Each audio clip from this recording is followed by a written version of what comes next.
Yeah, what's going on, everybody? I hope you guys are doing well. Arsenal versus Newcastle.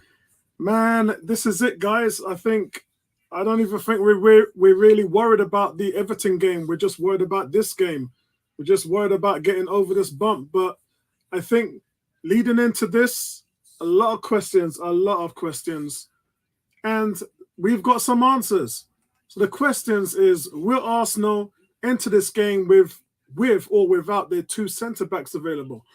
And on the other side, will Trippier and Wilson start? Well, we got our answers. Newcastle are starting without Trippier, and they're also starting with Wilson. Although Wilson had a serious injury, guys, and this is his first start back, so there's no saying how long he can last. But for Arsenal, that's the big news. Although I'll finish up on Newcastle, Chris Woods is out as well. That's a big miss for them. He's their point guy. He's been the guy that's holding up the play and bringing others into play around. So they've had a pretty good record with him in the side. So I think they're going to miss a little bit of what he does. And so they're going to struggle a little bit with that. For Arsenal, though, 3 changes.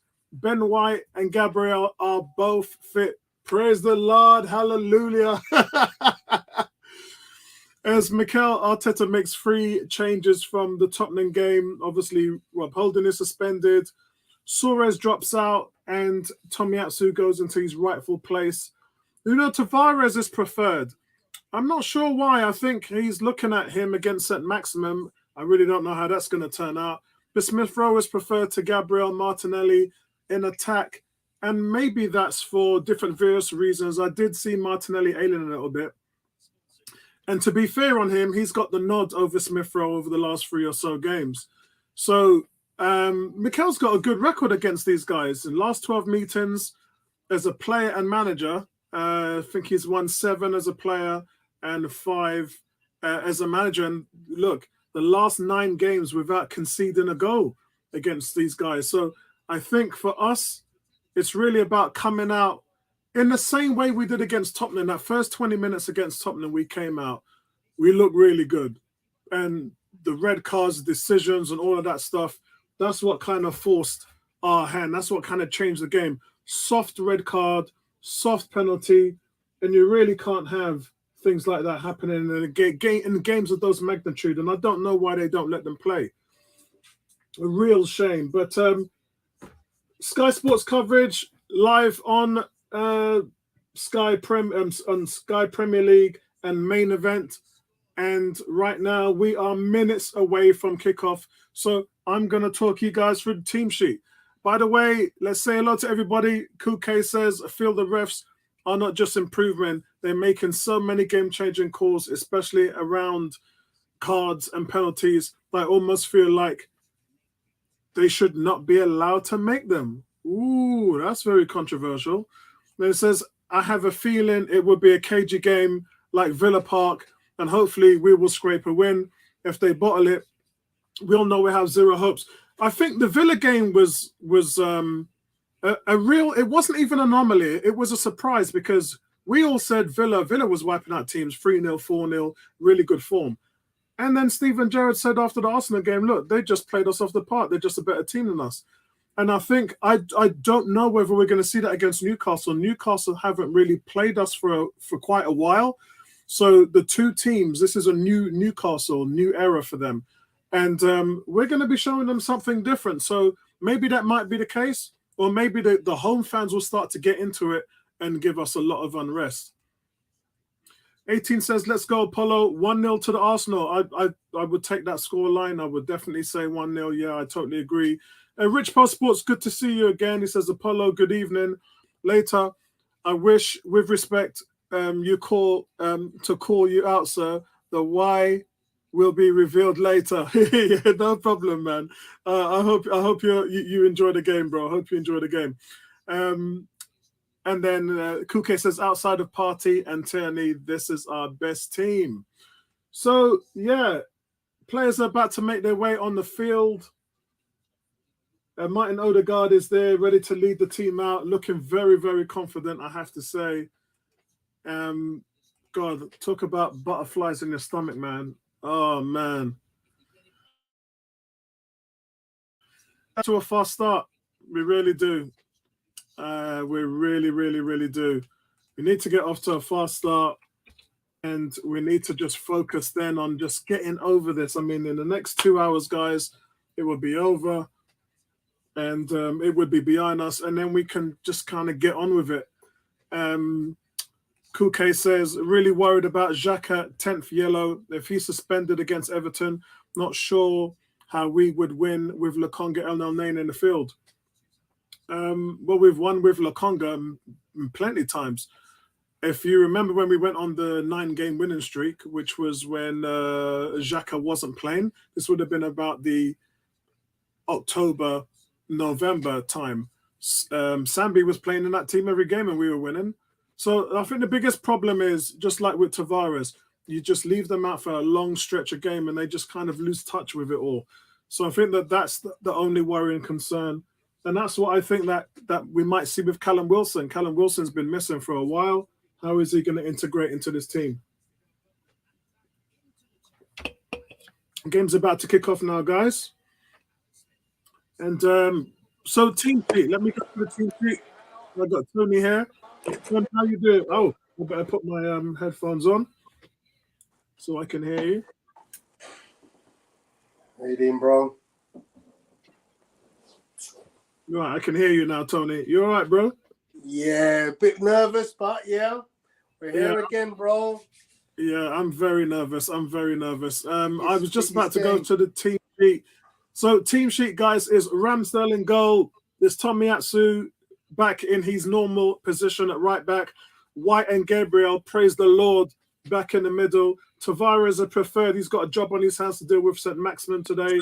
El Nene and Xhaka, and as Kulke pointed out, if Xhaka gets a yellow or booking, then he's suspended. That'll be his 10th of the season. El Nene should be there to shore up things. Saka on the right. Smith Rowe preferred on the left, and I think that's just because Odegaard has had the rub of the green lately, and he probably needed a rest. He did look jaded, so it might be for those reasons. Odegaard pulling the strings, and then Eddie up front. Tony, what do you think of the team sheet? It's what it is, bro. It is what it is. I mean, look, this team picks itself nowadays. There's only really wiggle room for like 1 or 2 players at max. This team picks itself. You look at this. You haven't got another centre back you could play. So heavens help us if one of our centre backs goes out, because essentially, well, I guess it would mean that Tomiyasu goes in at centre half and Cedric comes in at right back. But we're literally down to like the bare bones. Bare bones, bro. Yeah. Yeah, midfield. Look, both. If El Nene or Xhaka come off for any reason, again, who are you bringing on? You don't have nobody. And that's the reason why in the last game I was saying to Vincey, when Vincey was saying, oh, they should take Rob Holding off, they didn't have anybody to bring on, and that was just the situation. This is I think this is a gamble. I'm convinced this is a gamble. I don't know who's worse out of Ben White and Gabriel in terms of level of fitness or ability to complete 90 minutes. But hey, we're about to kick off. Yeah. And I think, look, it's this is the only hand he can really play right now because Holding has been suspended. Yeah. And, sometimes, man, you just got to go with the hand that you're dealt. 18 says, Tony, both centre-backs were supposed to be missing. Yeah, It's funny. We weren't really hearing any news and updates. So they this was actually yesterday on Sunday. They had 2 training sessions, and apparently both players made it through both training sessions unscathed. So that's really good news. That's why they're playing today. We've got kickoff on my TV, on my Xbox, on Sky Go. Andrew, greeting to you. I hope everything is okay with you, brother. Guys, in the chat, let me know what your predictions are. Let me know what you guys are thinking. Andy is probably sitting there having kittens, worried about what's going on. I can just imagine Andy sitting there with his Newcastle flag on. Oh, dear. That's Andy Roach, not Andy Poyatsis. I know. But I'm just thinking of the other Andy. I'm thinking, Andy, okay. I've just looked at his Facebook wall all through today. Yeah. And today he's just been hoping and living and dreaming. Yeah, of course. He's got Newcastle all over his Facebook wall. Yeah.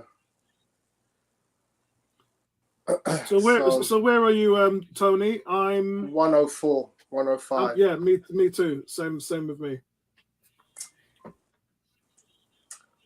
Same with me. I can just turn my volume up just a little tiny bit. Cool K says 1-0 to us. That's what I've gone for. Andrew says I predict a nervy evening. That sounds like. Does that sound like 3 points or 1 point or no points? I predict a nervy evening. That sounds like 3 points, Andrew. Sounds like 3 points. I hope so. Interesting that Target's playing as opposed to Trippier, who we know is back. I think it's just a case of can they last 90 minutes. That's why he's taken a chance on. The only reason why he's playing Callum Wilson is because Chris Woods is out. Otherwise, Wilson would have been on the bench. Okay. The Newcastle picking up the ball here in the midfield, being very direct at the moment. One can say is if Newcastle has the confidence to keep coming forward, then that just plays into Arsenal's hands on the counter. It really does. I actually don't mind the fact that Newcastle stay on the ball. 18 says 2-0 to Arsenal. Andrew says 3-1 to Arsenal.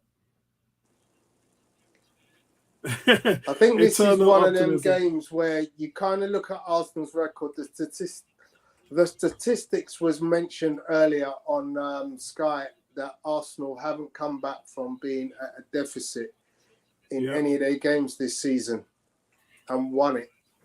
We've drawn, but we haven't won it. So, it's important that we get that first goal and get on the front foot. I agree. Don't want that nervy energy that we saw against Leeds when we were 2-0 up, and then even despite being ahead with an extra man, we still conspired to make that game difficult for ourselves. Get the ball. Oh, come on. Offside. The linesman did put his flag up. Kuke says probably the best team we could have had.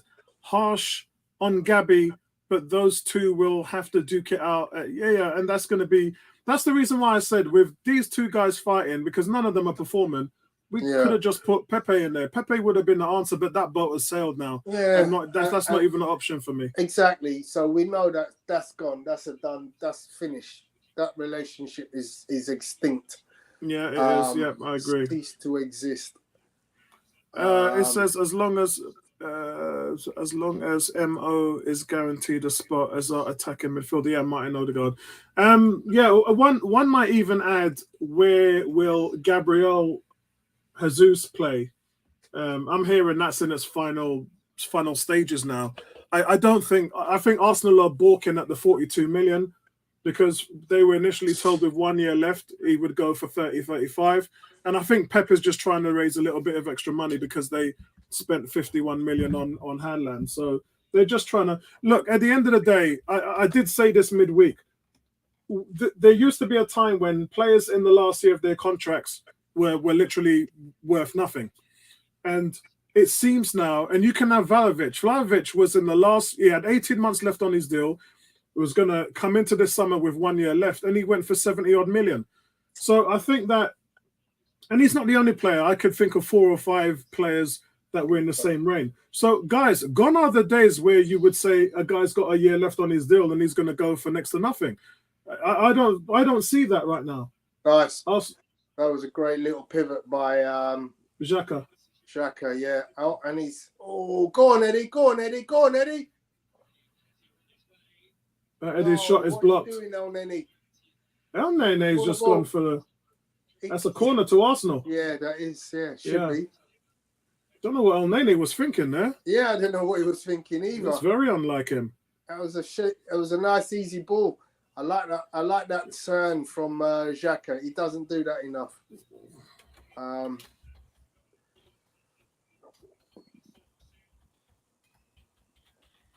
Andrew says only Arsenal sell players for peanuts.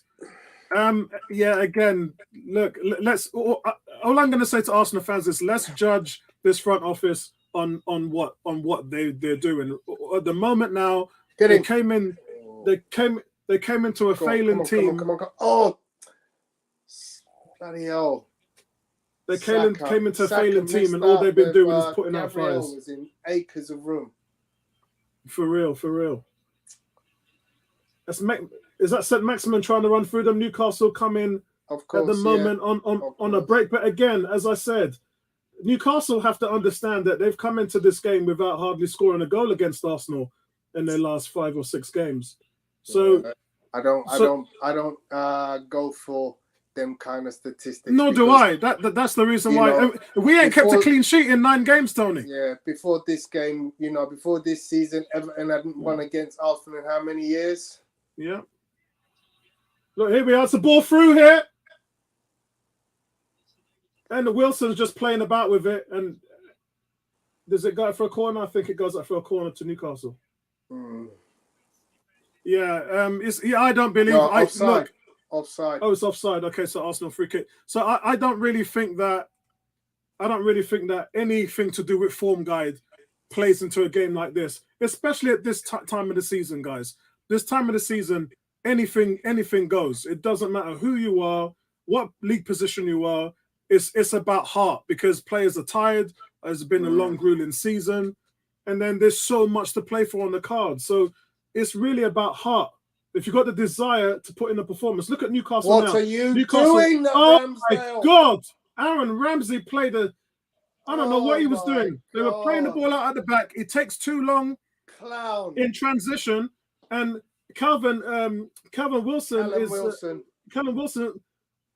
he really just puts some pressure on him and closes him down. And that's going to be a free kick, right? Yeah, and a yellow card. And a yellow card, but they tripped over each other. No, look, he's doing what they did on Monday night last week, where he's pointing and saying, "Oh, but you can see this here, foul look, there and this foul there." Yeah, route one, and just looking at Ben White there, coming off the hamstring knock. You can see here they're just replaying. Gabriel gives it to Ramsdale. Ramsdale's got the time. You just got to give credit to Newcastle. You just got to give credit to Newcastle. They're just putting Arsenal under pressure at the back. There was 4 or 5 black and white shirts there. That's just ridiculous. Just trying to hound them down. Terrible. Absolutely terrible defending. It was. One has to think, why is Gabriel giving him the ball in that situation? Free kick to Newcastle here. He might go near post. I'd be wary if I was Ramsdale. Yeah, he needs to be. Yeah. I'd be very wary of him going near post, tucking that one in there. Right, he's gone. And he does. He goes far post. Ooh. That goes out. across the goal for nothing.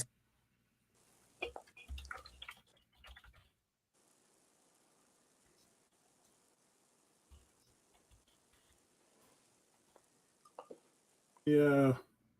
So as I was saying, the fitness is in question of Ben White. That's what I'm gonna. You can see there, he actually had a yard on the player on Wilson, and then Wilson just bodies him and moves in front of him. He's a fast player. I mean, let's not get this mixed up. He's a fast striker. He's not super fast. He's not killing Mbappe, but he's fast. If you've got any kind of issues, which he potentially has, you don't want to face that. You do not need a player. And to be honest, now Callum Wilson's got him on a yellow card. He's got to be going at him all night. Yeah. Well, yeah. I mean, we said that about Saka the other day. Come on. That's a good header by Ben White there, and it's free kick to Arsenal.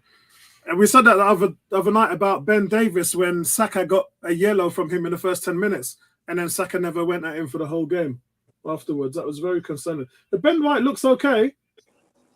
Ben White looks okay as it is, guys. I don't know. But I think that Callum Wilson would be wanting to test that hamstring.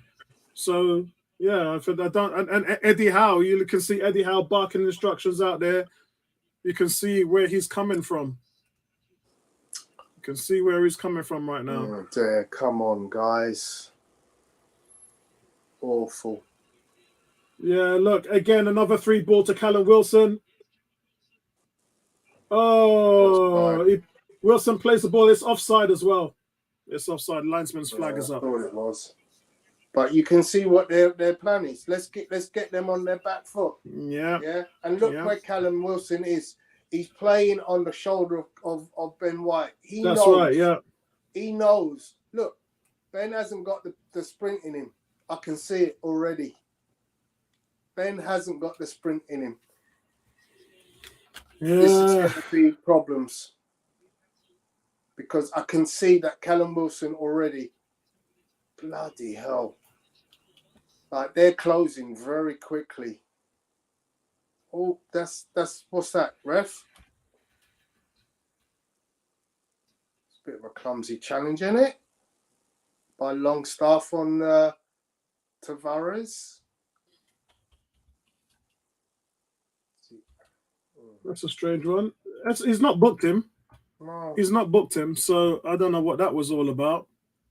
We need to get the ball to Odegaard. He's looking a bit sharp today, but exactly, because we haven't really imposed ourselves on the game today. Kulke says, haven't felt this much tension in a while. Wasn't even nervous for the North London derby. Ref, got a yellow card in for that. Yeah. He's got to. That's outrageous. He's not interested. Oh, look what he's saying now. First time foul. Oh, you're kidding me. That's rubbish. That's outrageous. And Ben White's wasn't. Yeah, that's what he's saying. That's atrocious, man. Go on. Look at Tavares make that wrong. Tavares is through on the left, but the goalkeeper comes out. He spotted that really well. And that's the danger. That's what Arsenal can do for you. Yeah. That's Gabriel there playing that ball through. Say what you want about Tavares defensively, but he can give you that offensively. Kuke says it feels like accumulation of the whole season's worth of blood and sweat and tears in today's game. It does, because that's what it is, bro. The pressure tonight is for us to get the result. Ben White looks a little bit sluggish. Arsenal got to be quicker playing the ball, man. Look at that. Got to be more quicker. Ben White just gives the ball away as well. Outrageous. Yeah. Newcastle are pressing, and the pressing's working because Arsenal are just turning the ball over. Yeah. There's nothing going on offensively at the moment. Yeah. Look at that, 32% in our area, in our third. 48% halfway. If you're a Tottenham fan, you're probably enjoying the start of the game that they're making. St. Maximin gets the cross in. Yeah, no, he doesn't. He gets the ball out. Yeah. See, that's the problem with St. Maximin. He actually beat Tomiyasu there, but then played the ball out of touch. Yeah. You know, 5 goals and 4 assists in this Premier League season. Sorry, mate. If Bertram is listening, that is atrocious. 5 goals and 4 assists for the come on, Ben. What was Ramsdale doing there? I think he slipped as a poor delivery kick there. But we can't better than that. We can't keep the ball, guys. Right now. Yeah, we can't keep the ball. That's what it comes down to. Can't keep the ball. And Eddie's come back there to try and help us win the ball back. I mean, they're not allowing us to play the ball out of the back. El Nene can't find any space. The passing is not good enough. Nah. You know, we've good got block there by El Nene. It's another corner. Players, we've got to find. You know, I mean, all right, Newcastle are at home, but we've got to find a way to get our passing together. Yeah, that's right. We haven't had a passing move so far all game. Yeah. I mean, apart from, Xhaka's pivot and pass on to Eddie, which even that ball wasn't a good enough ball, but he slipped. Yeah, he slipped. 15 minutes gone, guys, and we've just been on the back foot. This has been a defensive display so far for Arsenal. Cross comes in. Foul. And again, it's a foul. So our free kick to Arsenal. Kuke saying Ramsdale has slipped twice already. Yeah, maybe that's by design, he's slipping twice, he needs to sort out his boots real quick. He needs to get one of the guys to come round and bring his boots. And when that ball goes out of play, so like, look, I'm changing my boots, because that could cost you dearly. Yeah, that's right. That's right. And look at that. Ramsdale slipped again. Did he slip at that one as well? Yeah, he slipped on that one as well. What's going on? That's 3 times. Yeah, see, he's just told someone, my boots. Someone needs to get his boots real quick. But they get out on the pitch an hour before kickoff. I know. It's just crazy. Smith Rowe's just sleeping there and then loses the ball. So 16 minutes gone, guys. Gabriel dealing with St. Maximum on that side. That's Callum Wilson, sorry. Callum Wilson. And Gabriel wins that battle. Yeah, Gabriel was getting involved in a little tanglement there. Bertram says Ramsdale is a mistake waiting to happen. I hope not. So, Bertram, watching your boy St. Maximum or St. Minimum. 5 goals, 4 assists all season. Newcastle on top at the moment, guys. Newcastle on top. But Callum Wilson and Gabriel is good to watch because they're both fast and aggressive players. Saka's barely had a touch this game. Yeah. Oh, Tomiyasu's dispossessed.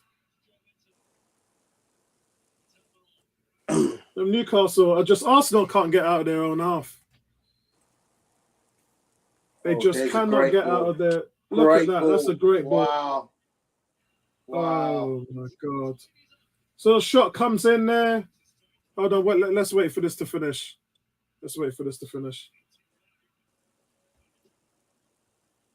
None of them have started well. Tomiyasu. All right, okay. Never corner. Yeah, that's blocked by Ben White. It comes. Bruno feeds Amaron down the left-hand side. The Arsenal are all over the show. The cross. It's a shot actually that comes in. It's parried by Ramsdale, but he's lucky. Ben White is there to hook out from 3 yards, and the pressure just keeps coming in. You can see Newcastle are just throwing hell for leather.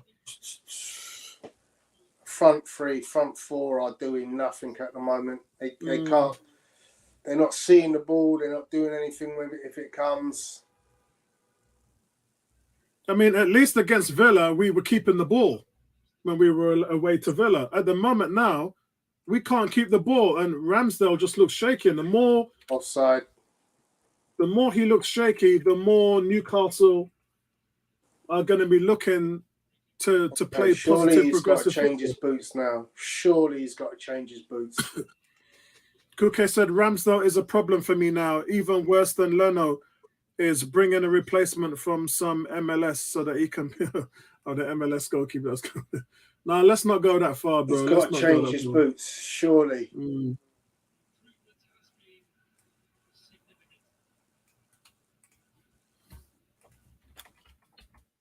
don't want to see Eddie Howe's face, thank you very much. I want to see that my keeper is changing his boots.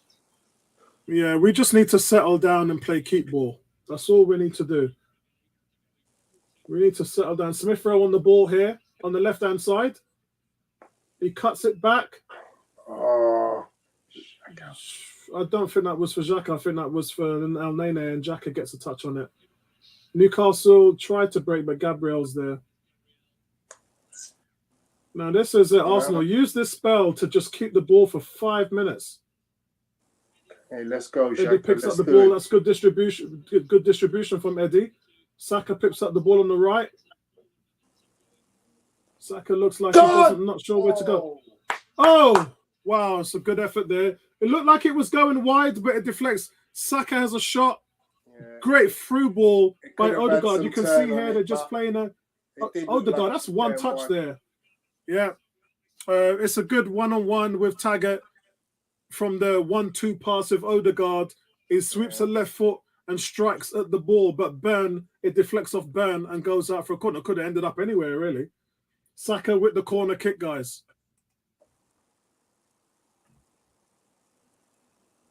Gabriel, come on. Go! Oh, jeez! Oh my God!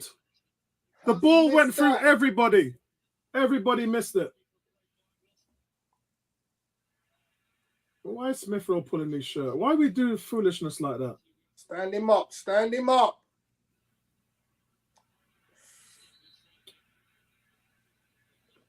The referee is just on us, man. It's almost like everybody wants to see us fail. Referee just blowing for everything now. We ain't getting nothing. We got if we want something, if we want this, we got to take it. If we want it. Andy's asking for a booking for Odegaard. Shush, Andy, man. Andy's in the chat just going, well, we just need the game to settle down a little bit. That was the first time Arsenal's really come to life, everyone. I don't know how Gabriel missed that. It looked like he had a shot ready. Yeah, that could have so easily been 1-0 to Arsenal. And it's a free kick to Arsenal. Yeah. But this is what we want, Tony. We just need to calm the game down a little bit because they were all over us. Yeah, for sure. They were all over us, man. 70 minutes left. 63% possession. It's all been one way. Yeah. We just look nervous. We just look so nervous.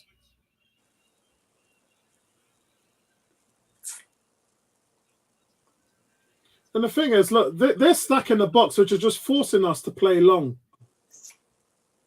They're just forcing us to play long. And we can't build from the back. That's what the problem is. We're struggling. That's why we're not seeing the ball. We're not seeing the ball because we don't have the ability at the moment to play out from the back. And when we do play, we look erratic. Here's us at the moment now. El Neni gets the ball to Xhaka. Xhaka to Odegaard. Play starting to build up now. And we've got loads of space because Newcastle has got most of the ball. We've got tons of space. Saka has a shot. Saved by the goalkeeper. Decent effort. Catch a hold of it there, though. See when Odegaard's on the ball, he's pulling strings. Yeah, he is. Saka had a better option going for Tomiyasu on the right there. I'm glad to see Saka has got his shooting boots on. I mean, he's got 2 on target. He hasn't really caught them fully, but you know, he needs a better game than he's been having of late. So yeah, this is what we wanted. We were just now. He's offside, surely. He was. I think he's offside.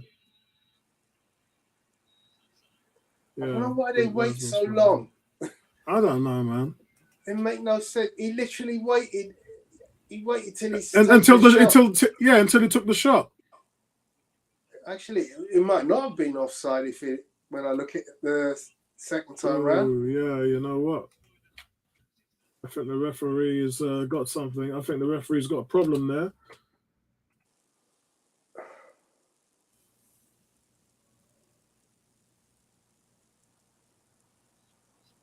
Cecilia says,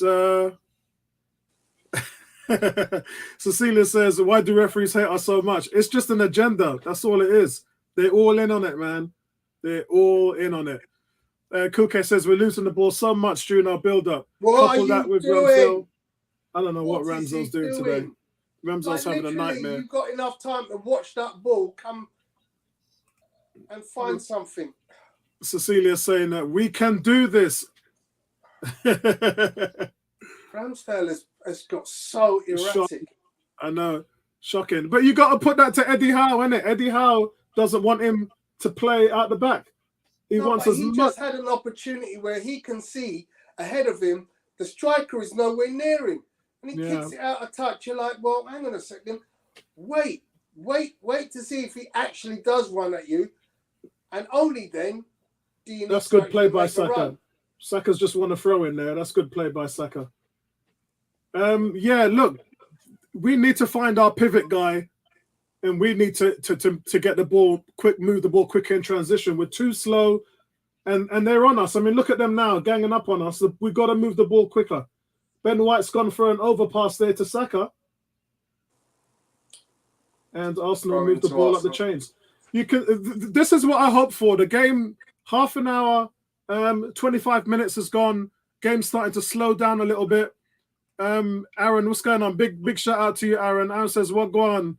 Apollo and Big T. It's been a while. Don't know what happened to my account on the other devices. Yeah, it's good to see you, bro. I hope the little sweetheart is doing okay. I hope little baby is doing fine. There's a bit of a nervy one here. Corner. Yeah, nervy game today. Aaron says we're struggling. Knees are knocking. I think that we've weathered the storm. I actually think 25 minutes gone. We've weathered the storm, and the last 5 minutes we've looked okay. I'm glad you're that confident, my friend. I'm glad you're that confident. Yeah, the last 5 minutes, Tony, we've been putting attacks together, so it looks like we've weathered the storm. It looks like we've weathered the storm. Corner comes in for Smith Rowe. It's a good one. I don't know what Xhaka was doing. He couldn't get it. That's got to be a foul. Oh, how's he giving that to Newcastle? It looks like he catches Tomiyasu late. Oh, it's Xhaka. Okay. I thought Xhaka was going to volley that. You can see here the ball bounces. Xhaka kind of goes to volley it and then pulls out of it. I think that's a foul on Tomiyasu, actually. No, what Xhaka pulled his arm. Yeah. Pulled Guimaraes' arm. Xhaka was in two minds there. It looked like he was going to belt the hell out of the ball and then just pulled out of it. What's up with Callum Wilson? He's receiving a bit of treatment. His tooth has come out.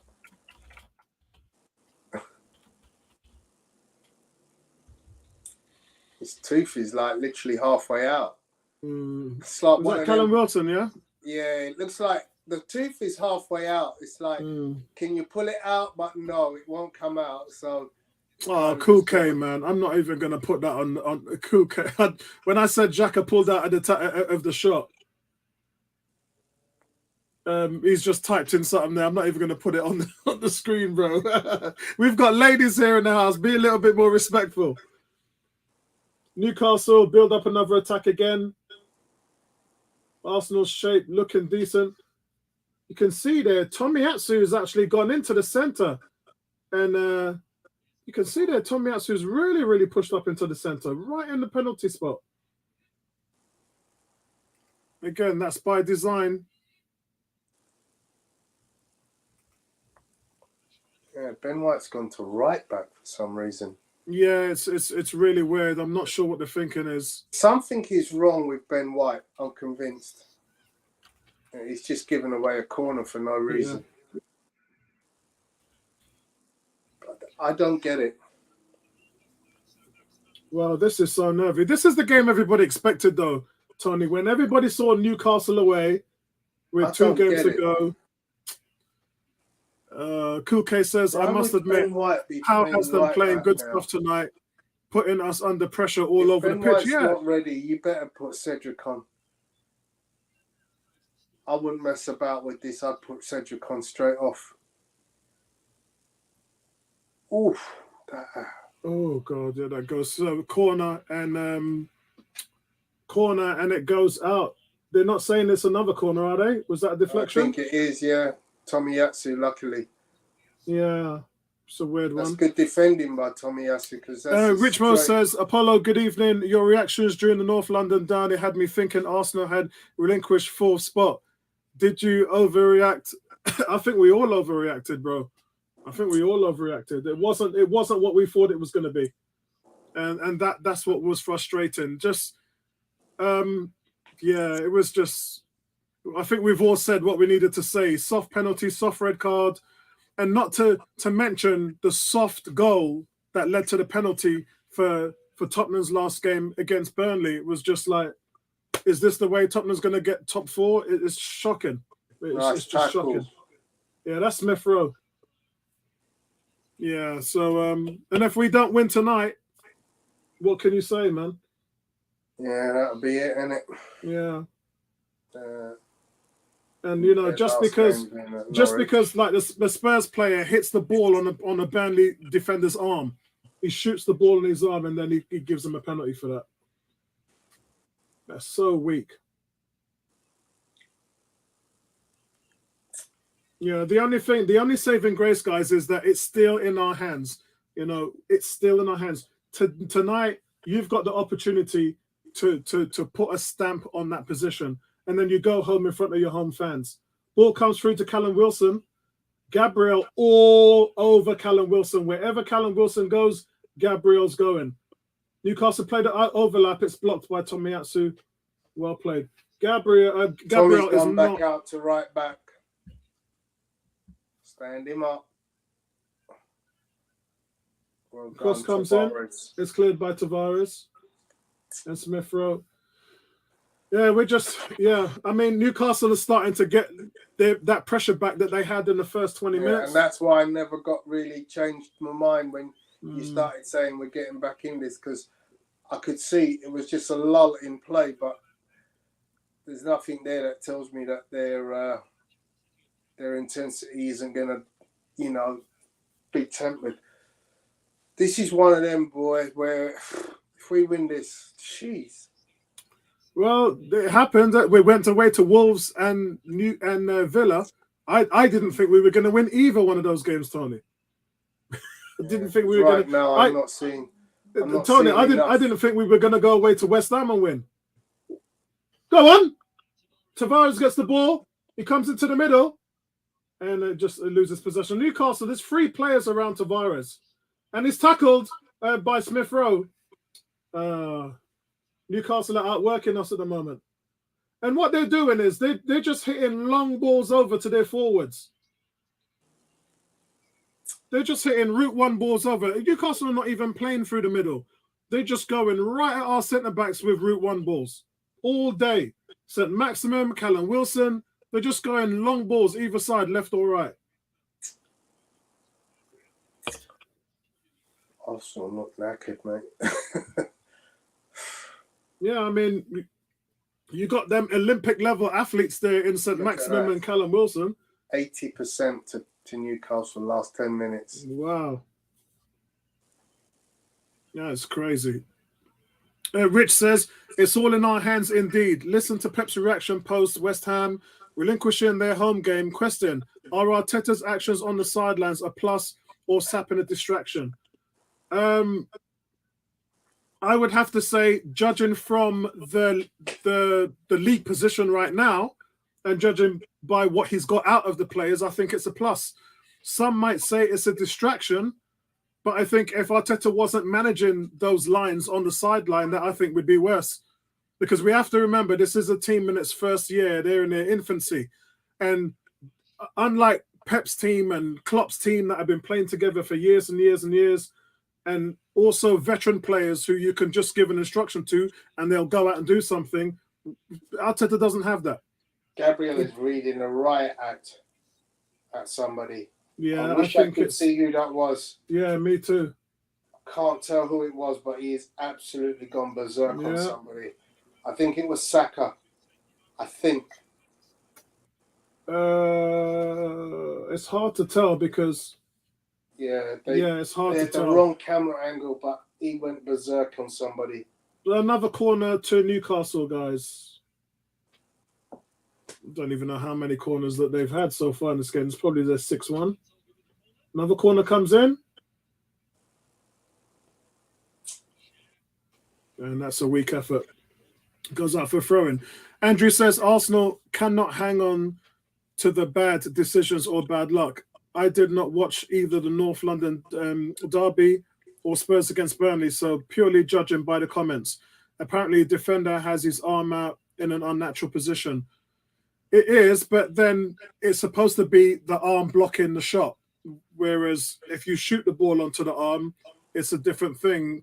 Whereas, just sort of stopping the ball from progressing by putting your arm out, that's really what the rule originally was. There's and then foul, ref. How's he not seen that push? I don't know what's going on. We're just not getting the decisions right now. We're just not getting. But, the credit to Newcastle, they're outworking us. That's all it comes down to. You know, we had 3 days rest. Spurs had 2 days rest. So do we look a little bit jaded? Yeah, I think we do. But that's one of the reasons why Newcastle look very fresh right now. Man, I tell you, 35 minutes gone, guys. This could go either way. But we have to score. Go on, Tommy. It's a good block interception there from Tomiyasu. And then, what was Xhaka doing? Xhaka just jumped in the air and went down. Was it Xhaka? Oh, yeah. Jesus, what a save. It's a great save by Aaron Ramsdale. And he's screaming at the referee for not... It's a foul. Yeah, they say it was a foul on Xhaka, but let me have a look. Look at him, he's run over him. Yeah, I think it's a foul on Xhaka. And the referee just ignores it. That is exactly what every Arsenal fan is talking about decisions and officiating against Arsenal. Right in front of the referee, he doesn't care, he lets it go on. Ramsdale pulls off a tremendous save. His son Odegaard, and literally it's on, yeah. Jesus. The refs don't care. The refs don't care. The refs are not interested. Big save there by Aaron Ramsdale. Big save by Ramsdale. Man, talk about squeaky bum time.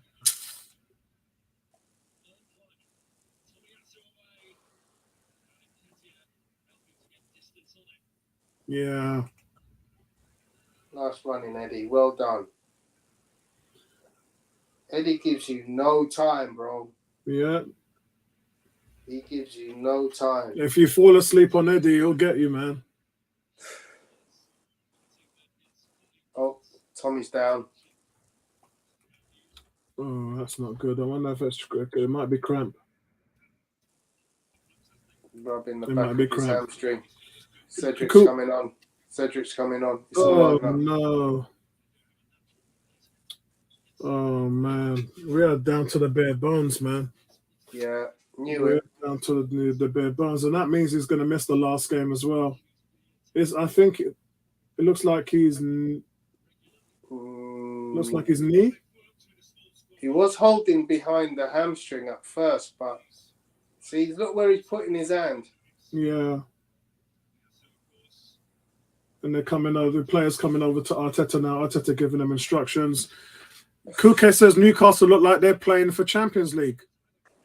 Look, let's make one thing clear. Before they lost to Liverpool, they won 6 games in a row. Yeah?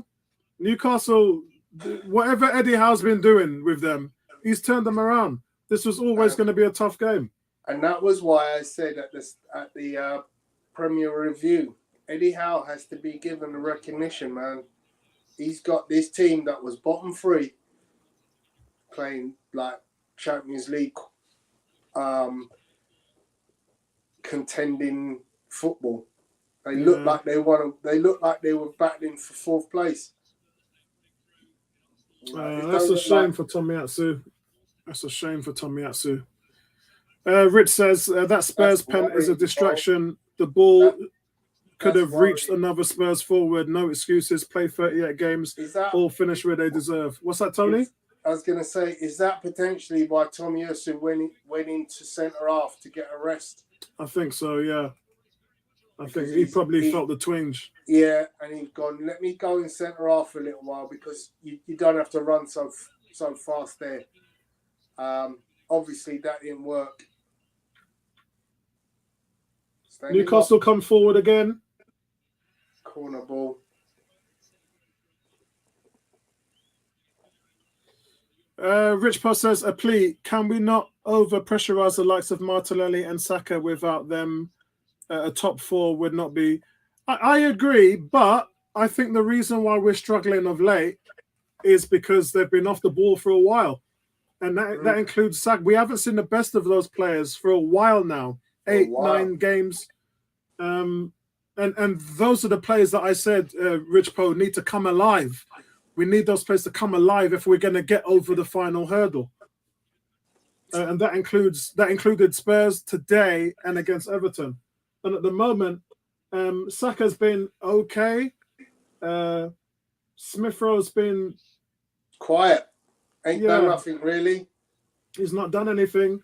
We still have Martinelli on the bench, so we are going to see Martinelli at some point. Yeah. Odegaard's put through. You know what's going to happen is he's going to get desperate. If this game carries on like this, I think he'll get desperate. He'll start pulling midfielders for strikers, because I could see a situation where Martinelli is up front with Eddie. Yeah. And then you kind of just go, look, I'm going to have to go free at the back or something in order to facilitate, an extra player up front. And if he doesn't do that, Tony, he'd be criticised for it. I know. It's one of those things that he gets criticised if he does it, and if he gets criticised if he doesn't do it. It's one of those things, isn't it? We've seen it. Good tackle, Xhaka. Oh, what's a quick one? Corner. Gabriel is just like, if we all thought like Gabriel, I think we'd be all right. He's come to fight today, and he's frustrated because he doesn't feel like everybody is at his level right now. He's just asking for everybody to be at that level. But Newcastle, I look, guys, I got to call it how I see it. Newcastle look like they're kind of running out of ideas, because where I've seen them hurt Arsenal is with the long balls. They're putting these long balls over. Hold the ball, Rob. Ramsdale. They put these long balls over, and that's what's causing us a bit of trouble. But building it up from playing out the back, they look like they're running out of ideas. No, they haven't. They've not run out of ideas. I don't know what makes you say that. Yeah, because, Tony, I've watched 42 minutes, and the only times they've hurt us is when they hit long balls over. Hang on a second. They're about to hurt us right now. They're playing the ball around our 6-yard area. They've been doing that for 40 minutes, Tony. They're running out of ideas. Look, never effort on goal. How Tony, are you running out of ideas? They're running out of ideas, Tony. That was a shot that was outside the penalty area, out of desperation. Bro, you can't run out of ideas in the game of football. It's impossible. Of course you can. We've done that plenty of times, Tony. No, you can't. Yeah, we've done that plenty of legs. You can run out of legs, but you can't run out of ideas. So Newcastle have had 3 shots, guys. Arsenal have had twice as much shots as Newcastle with 6. Work that out. Newcastle have dominated the game, 80% possession, and Arsenal's had twice as much shots as them. Still 0-0. Smith Rowe running the ball down there. Goalkeeper comes way out and is going to have to get rid of it long. Come on, boys, pass it. Come on, we've got to move the ball forward now. What is that, Ben? I don't know what Ben White's doing there. I think he's playing with... I think Ben White's playing with a 9-9 in there. But Arsenal win it back with El Nene. That's good. Well done. Cedric gets the ball. Why? Ben White. But Newcastle press. Oh, God. Oh, Ramsdale is awful today, man. Ramsdale's distribution is terrible today. What? Yeah, terrible. Rich Post says, we are the 12th man, positive vibes and energy fans. Agreed. It could be the edge and inspiration to feed off, believe, stay calm and play, leave it on the pitch. Yeah, at the moment, we're still in it. At the moment, we just have to wait and see if we can take advantage of it. That stat, us 6 shots, them 3 shots, actually made me feel a little bit better. Because we're defending our box well. Now he's looking for support, Tony. He's looking for support. That's what I'm saying. Nobody's running past him. No, they're not. He holds the ball in the middle, and nobody's looking to go, all right, let me go past you and give you an option up front. Yeah, that's right. Yeah, I agree. Saka plays a 1-2. He's got the overlap on the right-hand side. A foul, ref. Thank you. Yeah, it's a foul. Yeah. He had 4 new... Book him. For that. He's laughing at the ref. Look at this. He's got 4. Saka's got 4 Newcastle players around him. 4.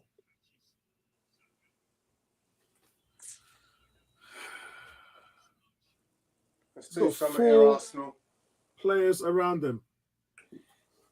You know when we had that six shots. Remember, I think 3 of them happened in about the space of about 5 seconds. Yeah, I agree. When the ball ping-ponged in the box. Odegaard's going to take this one. It's 45 minutes, 1 minute added on, so this might be one of the last kicks of the first half. Yeah, this is definitely. Well, this would be a great time to score. Yeah.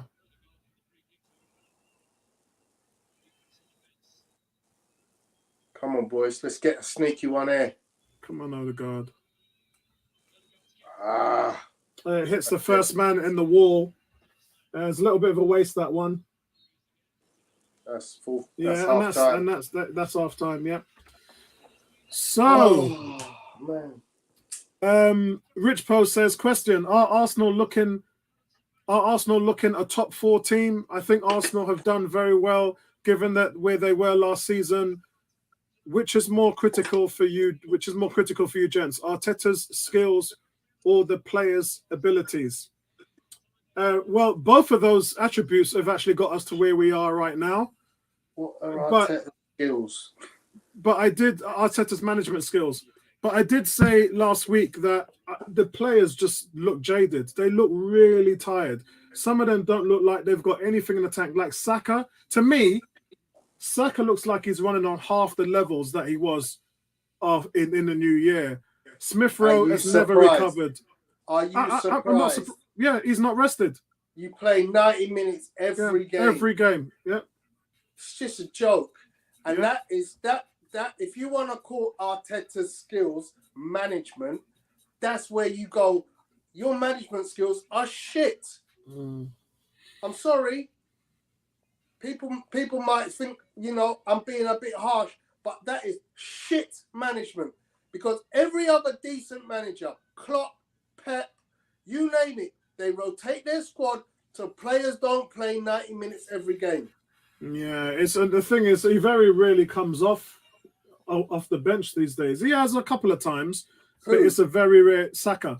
But it's a very rare. I mean, the other day, nearly every game. We were watching the West Ham game, and you thought, no, it wasn't West Ham, it was Leeds. We were 2-0 up, sort of cruising, and then you could see the substitutions were starting to come in, and you were like, yeah, all the fans, we were at the stadium, all the fans were saying, we'd like to see Saka come off now and get a little bit of a break. Yeah. He made 3 substitutions, and Saka was still on the pitch. And I was looking at it saying, why are you going to... Why you were 2-0 up and coasting. Granted, Leeds came back into the game and scored, but you were 2-0 up, and your mindset was not even to rest what's supposedly your best player. It's just not happened. Rich says, "Who are our striking options today?" I've not heard a single shot in the last 20 minutes. Well, we've got 6 shots today, but I think it's Nketiah's your target man. Saka's shot was blocked and went out for a corner. Not seeing Smith Rowe do much in this half. I mean, I think the only reason why he's playing is just to rest Martinelli. Martinelli's got to be your better option there. I think that is probably abundantly clear now. This has been this question for us: who's better on the left side? Is it Martinelli or Smith Rowe? And I think, that is Martinelli. I really do. And I think if you go through the starts during the whole season, you'll probably see that average play out. I think right now we just have to be clinical. We're not going to get a lot of the ball in this game. I think we already know that, but we have had chances, and I think when we get those chances, we've just got to be clinical. Kuke says, just need to keep the game nice and quiet, as they don't have much to play for. As the game goes on, we can hopefully take over in the second half. I think that's what it is. I've noticed periods of where Newcastle have dropped off a little bit. But as I said, the only thing that I see them hurting us in this game is with the long ball. That's it. Use Callum Wilson and St. Maximum to try and get behind our defence. That's really their game plan.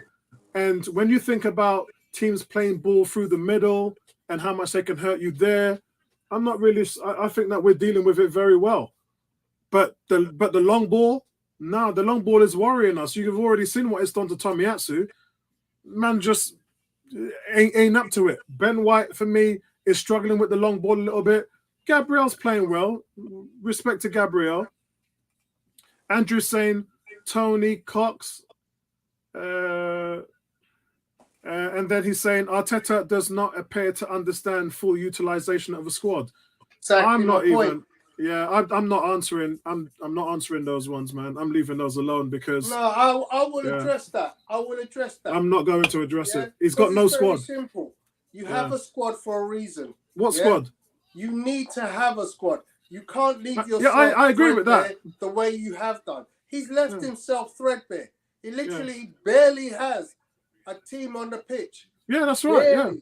Yeah, I agree with that. And that is something that is going to that's come back to bite them. Tottenham brought in 2 players and got rid of 5. They scored 2 goals, I believe, for his team. Even though they lost, he scored. Yeah, we've got defenders all over the place. Pablo Mari's playing somewhere else. The kid in Germany at Stuttgart. Mavropanos. Obviously Saliba. Our backup centre half right now is Zach Swanson. So if one of our backup goes, we're gonna see Zach Swanson on the pitch. Yeah, because you can't put Tomiyasu at centre back. Yeah. Yeah. Well, I tell a lie. Because he's gone. You can't. He's gone. Yeah, you can't. Yeah, that's what I said. You can't put him at centre back. So it's either that or you put Xhaka there. Yeah. I agree, Rich Poe, but and that's why I said Tony's right in terms of the problem is January. January's come back to bite us. But I'm not going to comment on what Arteta's doing because he doesn't have much options. He has very limited options. So we've got 18 players. 4 of them are academy players who've never played in the Premier League before, and we're thin everywhere. And he's just trying to make do with what he's got, which isn't a lot. I mean, you've got to ask yourself the question. Ainsley Maitland-Niles can't get a game at Roma right now. What would you give for Ainsley Maitland-Niles in our squad right now? I'd give my left. I'd give my left, mate. He ain't getting a game. Yeah. And I think transition is a big problem for us at the moment right now. The midfield are not able to sort of hold what Newcastle are doing, but there's 2 reasons for that. One, as I said, there's a lot of route 1 passing. There's a lot of long balls. So when a defender or a midfielder is putting over 50, 60-yard balls, then your midfield can't do much about that, even if they try and close them down. That's really the only thing they can do. But El Nene and Xhaka don't really have the range for that, and they don't have the pace for that. So it is one of those things. Oh, Andrew, you're hurting me. A Guendouzi and a Maitland-Niles midfield is better than what we've got. Yeah? Jesus Christ. Kuke says, El Nene and Xhaka are pony, can't keep up with the ball at all. Like I said, some of that is by design because Eddie Howe wants to knock the ball over their head. You knock the ball, you're a defender, and you play a 60-yard pass to set maximum. You've nullified the midfield. So you can't blame them for that. That's by design. Yeah? That's by design. That's how you deal with an overwhelming midfield who tackle really well and close down on you really well. It's just a tactic by design. But for me, like I said, guys, for me, that's the only thing that's hurting us right now. But I wouldn't like to play against that maximum. But I think we've been really poor. I think outside, I'm surprised we've got more shots than them, and both teams have had 1 shot on target. So I'm surprised. I'm really surprised. And all Newcastle need to do to stop us from getting to the Champions League is a 0-0 result. We need to score tonight. Simple as that. Simple as that. It was not a good first half, guys. It was not a good first half. But like I said, I'm not throwing shade at Arteta because he doesn't have much to work with. But I will throw shade at Arteta and Edu for not getting any business done in January that could have helped us where we are now. That's obviously a mistake on their part. I think in hindsight, they're probably looking at it thinking the same thing. But unfortunately, nothing you can do about it. Yeah?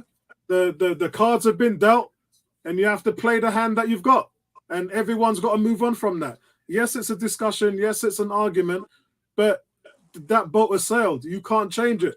So you might as well just move on and see what you got.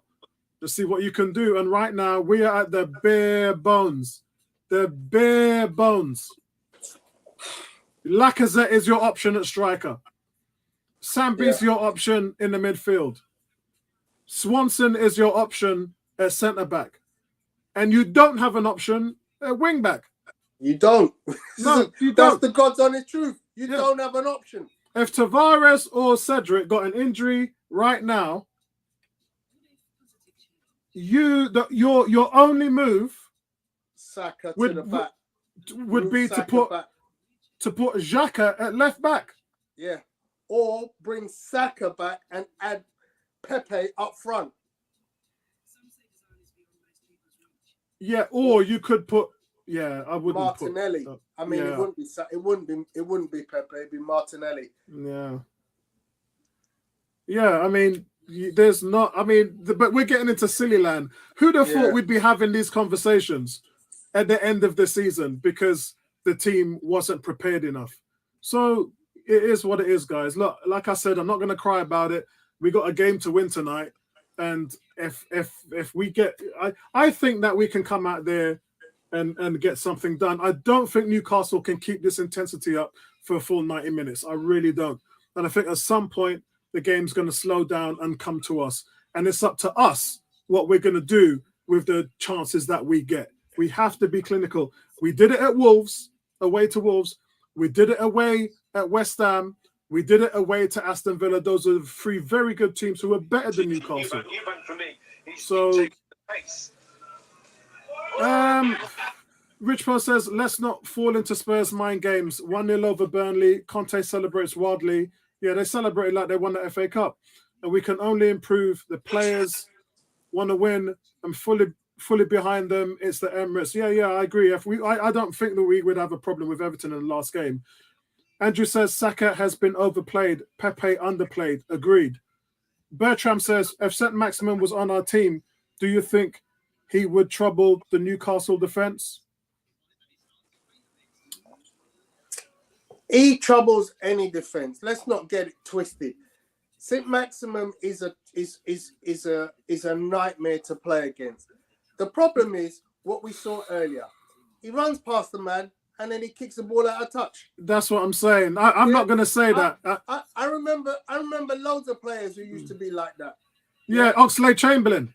Yeah, do you remember? Oxlade-Chamberlain. Yeah.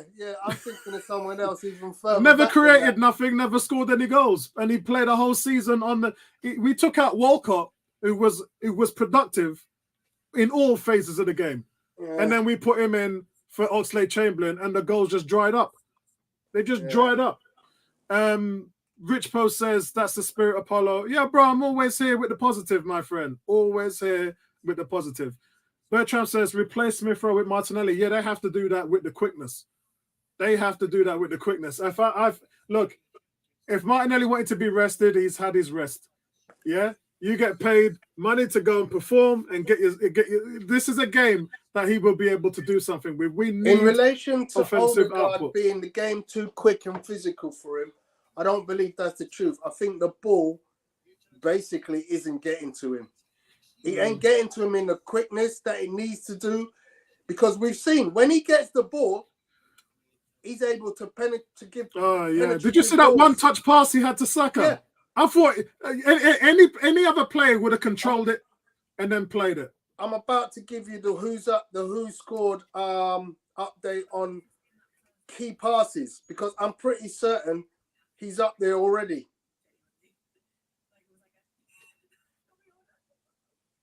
Well, I can tell you now that Saka's only had 12 touches in the first half, the second lowest on the field.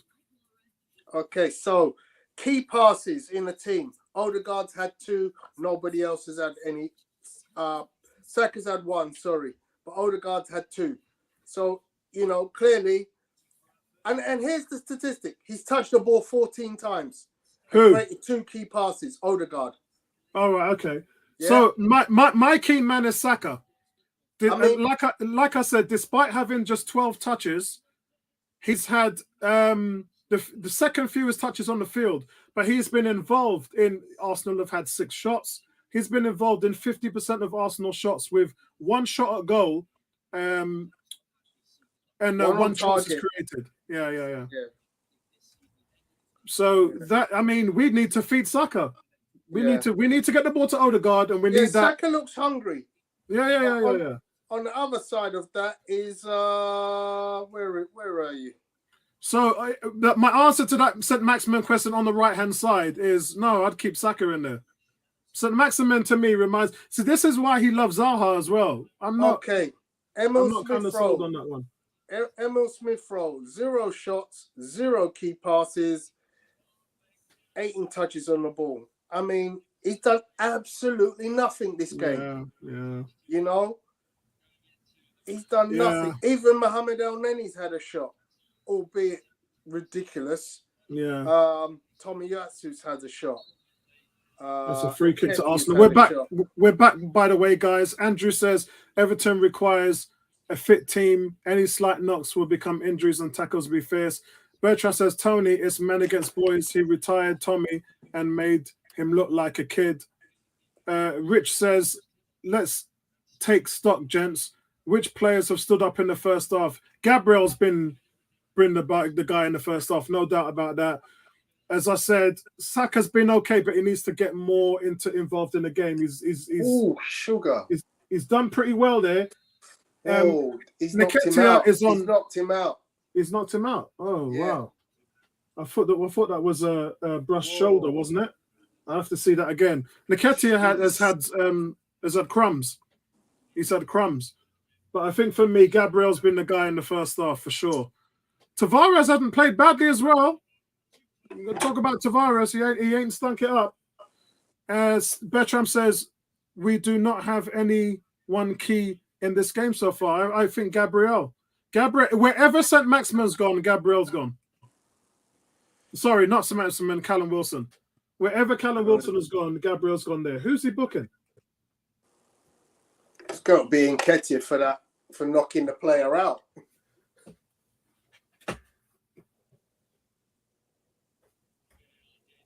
It catches him, but he's knocked him out clean.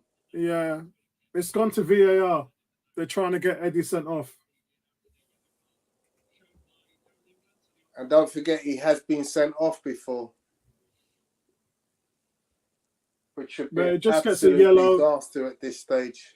Yeah. They're not showing the replay. I don't know why not, because clearly we need to see what the hell happened there. Exactly. VAR probably want to see it first before they it makes no difference if they show it to us at the same time. Richpo says, "Is the player okay?" I don't know. Not.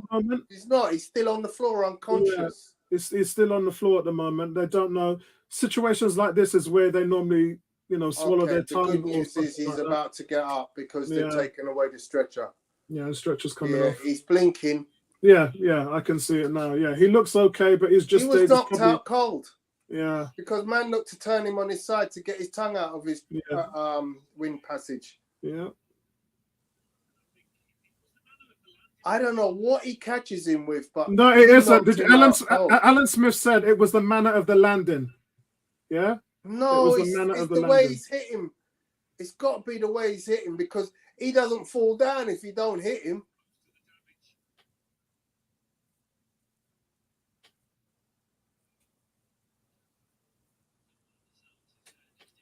I mean, it's a weird situation. I still can't see how he knocks him out. No, he's groggy. He's walking off the pitch, so that's a good sign. He's substitute. Man, that's concussion protocol straight away. Yeah, straight away. He was out cold. But like I said, it was the manner in which he fell. It just, if someone get a knockout punch, Harold Bomber Graham style. Yeah, it was. He was out before he hit the ground. Yep, that's right.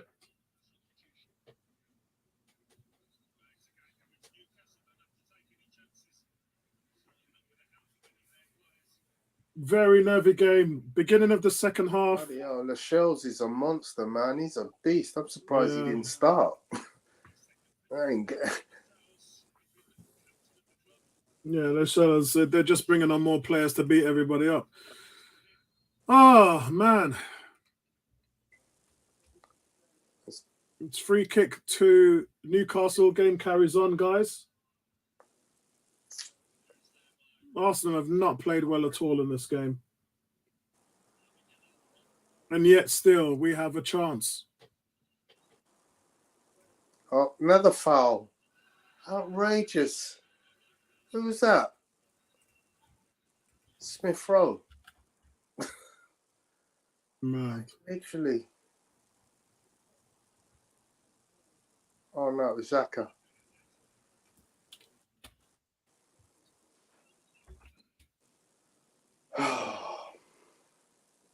Let's hope we nick a goal tonight, guys. That's all we need to do, man. We've been here before. Yeah, We've been here plenty. Not good. Not good for the nerves, bro. I can't, you know. Yeah, I know. Yeah. Julian Jackson. That's funny. Yeah. I can see that as well. I can see that. Kuke says this is why Xhaka and Onana should be nothing more than rotation and backup players. Too slow, can't progress the ball, and can't dribble, so any sort of intense tempo and pressure are exposed.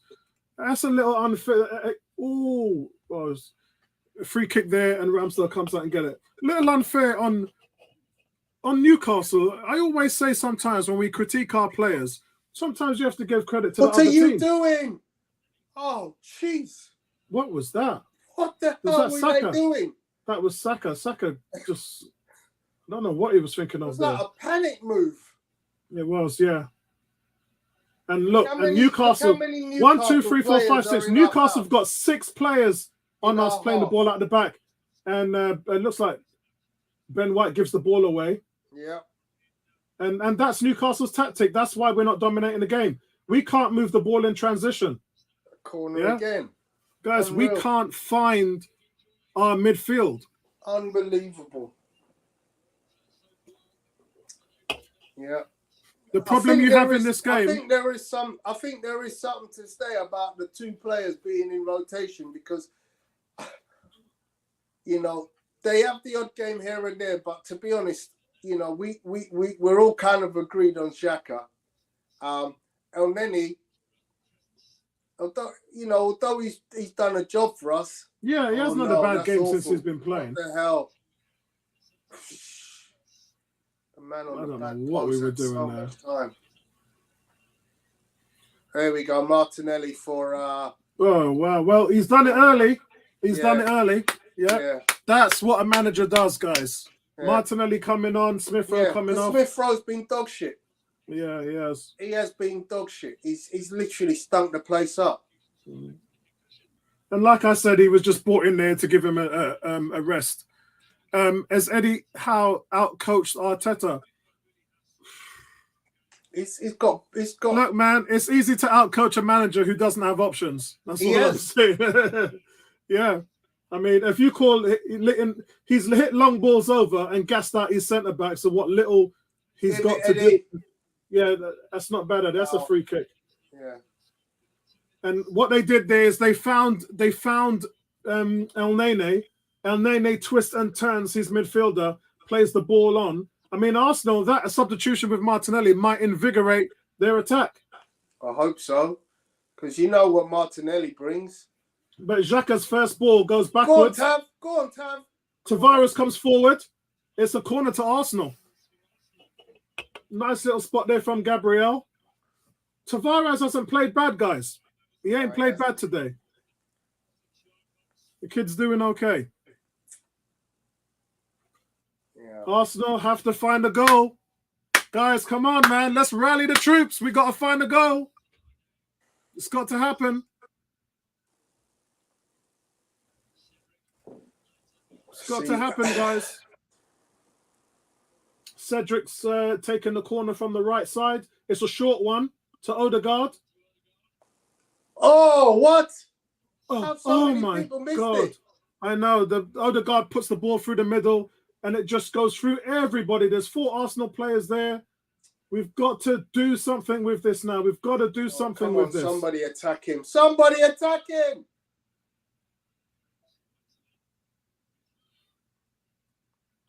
I noticed one. Oh, we've won the ball back. Nice. Martinelli, nice little footwork.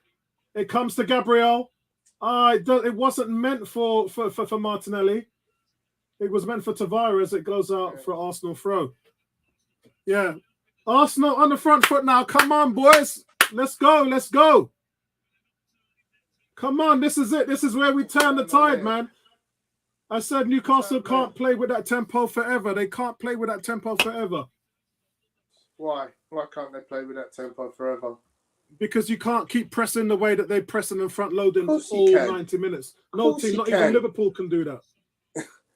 Not even Liverpool can do that. Right. You have to listen, Tony. When the press drops. Tony, in a boxing match, you can't go on the front foot for 12 rounds. Saying, yeah, you have to take a breather. Here comes Newcastle on the left-hand side. Goal. Oh shit. Yeah. Oh shit. So much for running out of ideas, Apollo. That was a well, it was a good run on the left-hand run out side. Of ideas. Oh man. As I said, you can't run out of ideas in a game of football. That is a disaster. You can't run out of ideas in a game of football. And it's route one. Just play the ball down the flanks. One striker in the box, two centre halves. Is it an own goal by Ben White? Looks like an OG. Yep, it's an OG. It's Ben White, own goal. Yeah, it looks like it's come off Ben White. Or has it? Yeah, Ramsdale even looks like. Ramsdale even looks like it gets. See? Callum Wilson gets nowhere near the ball. Yeah. Yeah, Ramsdale should have Ramsdale had a touch on it as well. Ramsdale should have that corner covered. Yeah. That is bad. You know, you look at where the ball's coming, you look at the only striker in the box. So you kind of have to cover that corner. So, guys, Joe Linton just goes down the left after a long ball. Here comes Arsenal, though, trying to reply. Saka gets the ball. Odegaard puts it to the middle. Yeah, I don't know what. Xhaka just lifted the ball up into the middle. Tavares gets the ball. Tavares crosses the ball. Oh, wow. It's all over the place now. I mean, one can probably say the best thing that could happen to Arsenal was that goal was early. But that's just killed it. That's just killed the game now. Yeah. I mean, the pressure is on. The pressure is on. The pressure is on.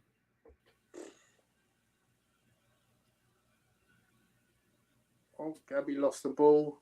Yeah, Gabriel. Martinelli lost the ball, yeah. Wow. Oh, man. You can't run out of ideas. I don't know why you say that, Tony. Every team at some point runs out of ideas. Bruv, we've seen Arsenal do it a lot of time. I played football. I can never run out of ideas. I've been a football manager. I've been a football captain. You can never run out of ideas. Yeah? I can take a goalkeeper and create something from nothing. I can never run out of ideas.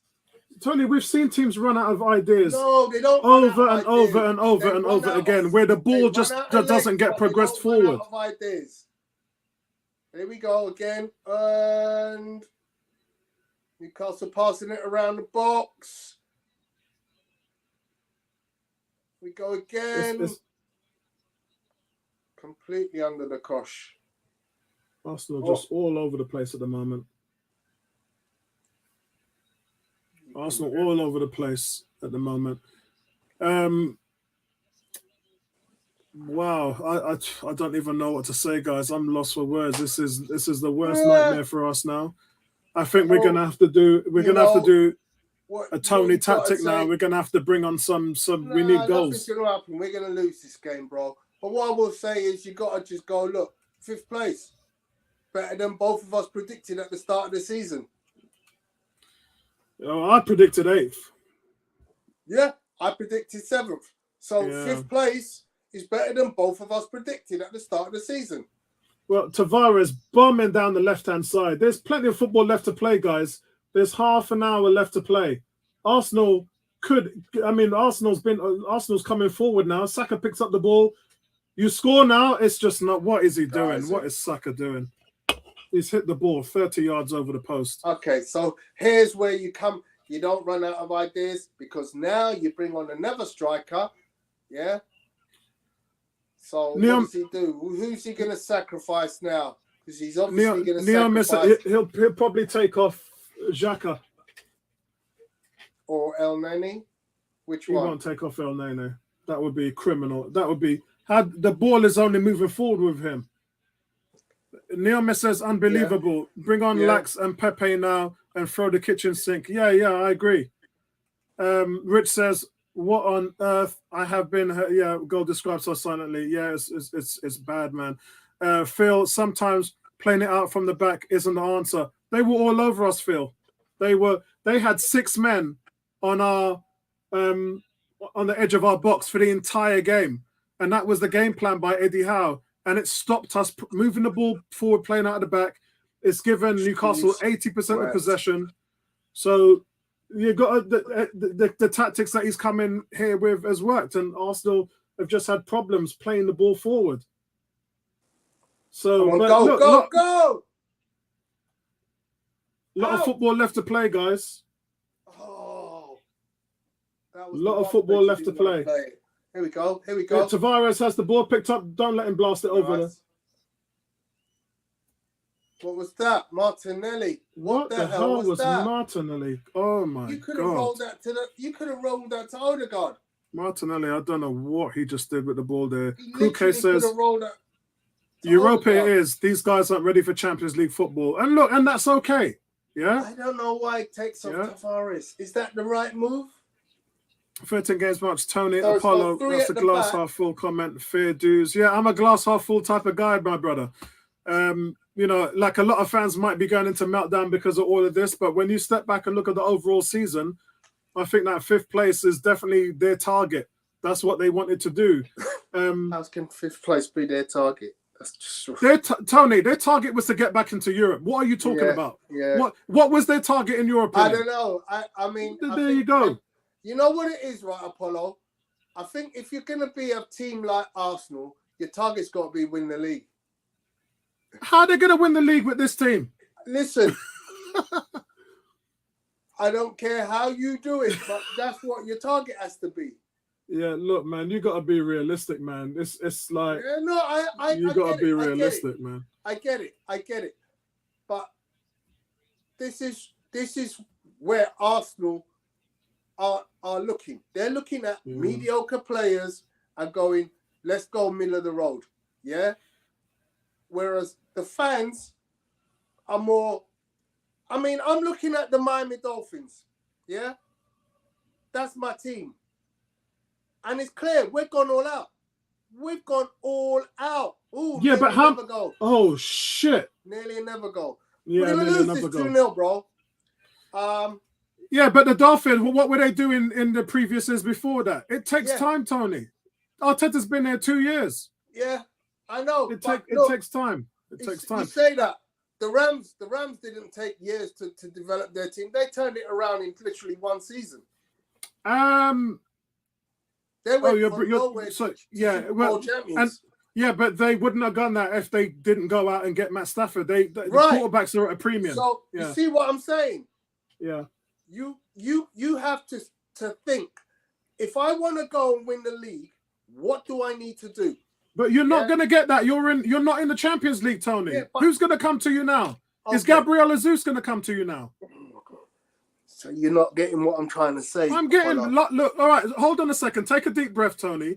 Last week, when we were talking about strikers, you said, let's go for the big dog. Let's go for Handland. Yeah. So I get where you're... Yeah, don't say I don't get you. I get you, bro. Right. What I'm telling you is the market you're shopping in is not the same market that the Champions League teams are shopping in. So when you say, you know, we should be aiming for 5th place, I say No. That's not no. I Europe said isn't good enough. All right. Listen, our You target. can't You can't finished shop in 8th. Prada with European Tony, Europa here's League the football. facts. Let's be factual. Yeah, let's keep our feet on the ground. Yeah, and let's come down from cloud 9 and keep our feet on the ground. Okay. You finished 8th twice. Your job, you invested 150 million. Your job is to get back into European competition. That's your job, and they've achieved that. So yeah. Okay. The only thing that the frustration that you're feeling, that I'm feeling, and that Bertram mentioned a couple of days ago is Bertram. He said it well. He said, "I can see the cherry on the tree. I can nearly reach it. I can touch it." That's the frustration, that we were in an arm's reach, Tony, of Champions League football. So I totally get it. Okay. But you know, do you see what I mean, Tony? What I'm saying is different to what your vision is. I see the club as a stalwart of English football with the ability to go out and transpose itself overnight with the correct purchases. Unfortunately, purchasing wise, we have been an atrocity in the last 5-10 years. Mm-hmm. Yeah, we have been an atrocity. Yeah, we have bought the odd player here and there, like when we bought Aubameyang and when we bought this and we bought that. And in the transfer market, we have been absolutely despicable. Now, last summer, we went out and we spent 150 million and we bought 6 players, if you count the freebie. And some of that has worked. And some of that has impacted the team immediately, like Tomiyasu, Ben White, Ramsdale. But what I'm saying to you is a club of Arsenal's stature and financial clout, the goal should never be, let's get into Europe, because let's be honest, Conference League is Europe. Yeah? Would you have been satisfied with Conference League?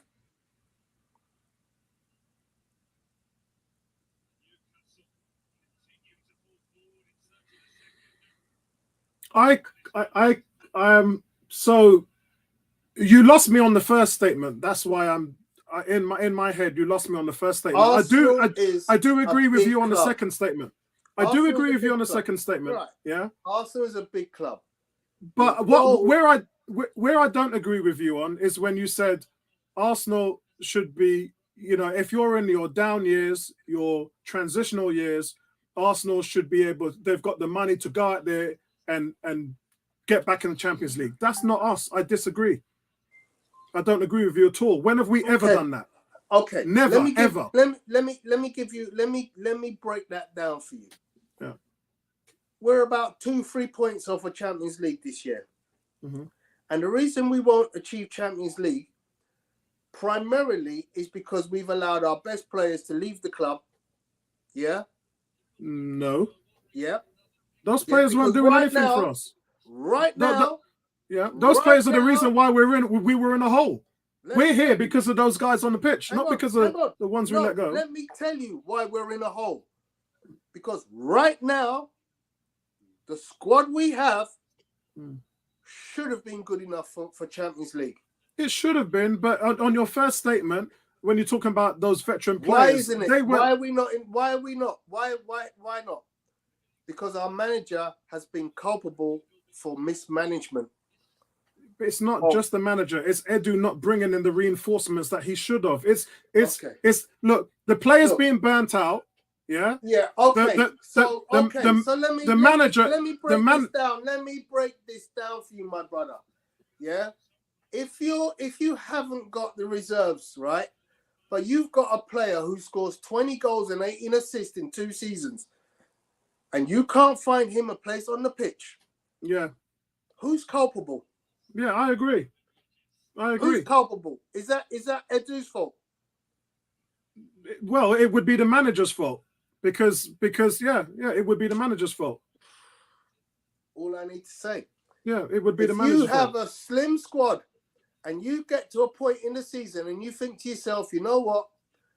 I have ambitions to get to a certain point this season. Yeah. I have a midfield with 2 players who could possibly do a good job for me if I need them. Yeah. But what I'm going to do is I'm going to loan them out. Yeah. Yeah. Tony, 100%. But in regards to Arsenal spending money, getting back in the Champions League, Arsenal have got a chance here to get another one back. Martinelli's on the left-hand side. He puts a cross and it goes on for a corner. In regards to Champions League, I made a statement a long time ago. I think it's about 4 or 5 years ago. And I said, this was when Wenger left. And I said, if Man United or Liverpool or Chelsea drop out of the top 4, you can bet your bottom dollar that those teams will have the resources to get themselves back into the big time. I said if Arsenal dropped out of the top 4, it would be harder for them to get back into the Champions League simply because of their business model. No other reason. Where that's changed is when Josh Kroenke took over the team. Since he's been in charge, we've spent more money than anybody. It's only 340 odd million. I get it. What are you doing? Yeah. It's only over 3 years. But what that does is Josh Kroenke has showed me something that no Arsenal owner has showed me. And he showed me ambition. Yeah. So when he first came in. So what's the problem? The business model was thrown out the window last summer. Am I right? I'm not saying that there's a problem. We was in COVID times. Yeah. And yet still we spent 150 million. Yeah. I'm not saying there's a problem, Tony. You said there's a problem. Model, my friend. Yeah. It's not worth the paper it's written on. Right. The business model was completely shot to pieces last summer. Okay, so from an owner standpoint, your owner has done everything he has to facilitate getting back into big time. Where the problem has been is the front office. There's a reason why Sonelli is not here. Yeah, there's you now are front loading. You've given the most money to the most inexperienced front office in the Premier League. That's the fundamental problems of where Arsenal are right now. Ooh, you've given really too now. Yeah, I saw that. We had a chance on the other end. So that's where we are. We have the youngest team in the league. We have the young manager, 2 years experience. We have a young technical director, 2 years experience. And that's where we're finding... Who the hell has any ambition to get a 2-year technical director? It is, but that's the reality. What is that? Yeah, that's the reality of where we are. Come Tony. on, this is Arsenal Football Club. So there's going to be teething problems, and we all knew this from day one. So everyone who's complaining about it, in my opinion, 1800s. Oh, hello. Pepe's coming on. Oh, Pepe's coming on 72 minutes. I think it was Neomis that said that.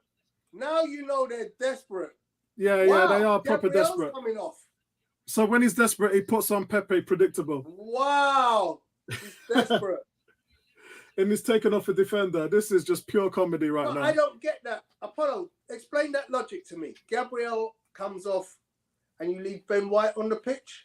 Yeah, I wouldn't do that. But Ben White's the one that's struggling at the moment. Am I not seeing something? As Gabriel I wouldn't have taken him out. Gabriel's been your best player. Why are you taking off your best player? Bro. Yeah. You see where I'm talking? Oh yeah. I see you, Tony. I see you. Yeah. This guy, your manager, my manager, because he's got 2 years in his contract just been added, so he's my manager too. But I still got to call it out. I don't see how you take Gabriel off. Well, we still got 17 minutes left in this game. We need an early goal. We need an early goal, and then it's squeaky bum time. Come on, lads, man. What are you Gabriel doing? has been so wasteful. It is unbelievable. Gabriel Martinelli. Oh, that's the third time he's got into an attacking position and he's just like the final ball What has been was he nothing. thinking? And Nketiah is standing there thinking, what on earth is going on?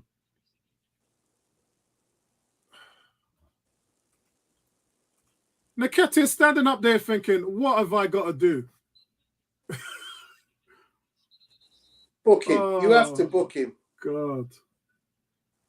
Did he not book him? Really? Naomi said, once again, Odegaard should have been taken off. Yeah, I probably wouldn't have. I would have taken off one of the midfielders. I would have taken off either El Nene or Xhaka. Look, El Nene can find a key pass, but you got. Yeah, exactly. Look, El Nene and Xhaka are not going to win you this game today. Yeah, let's just understand that El Nene and Xhaka are not going to be your game winners today. About that for a bit of negligent defending. Like literally, Callum Wilson gets a chance to stand there in the middle of the pitch and control the ball on his chest. Wow. But I tell you what, guys, Ramsdale's distribution today has just been shocking. Ramsdale's distribution today has just been woeful.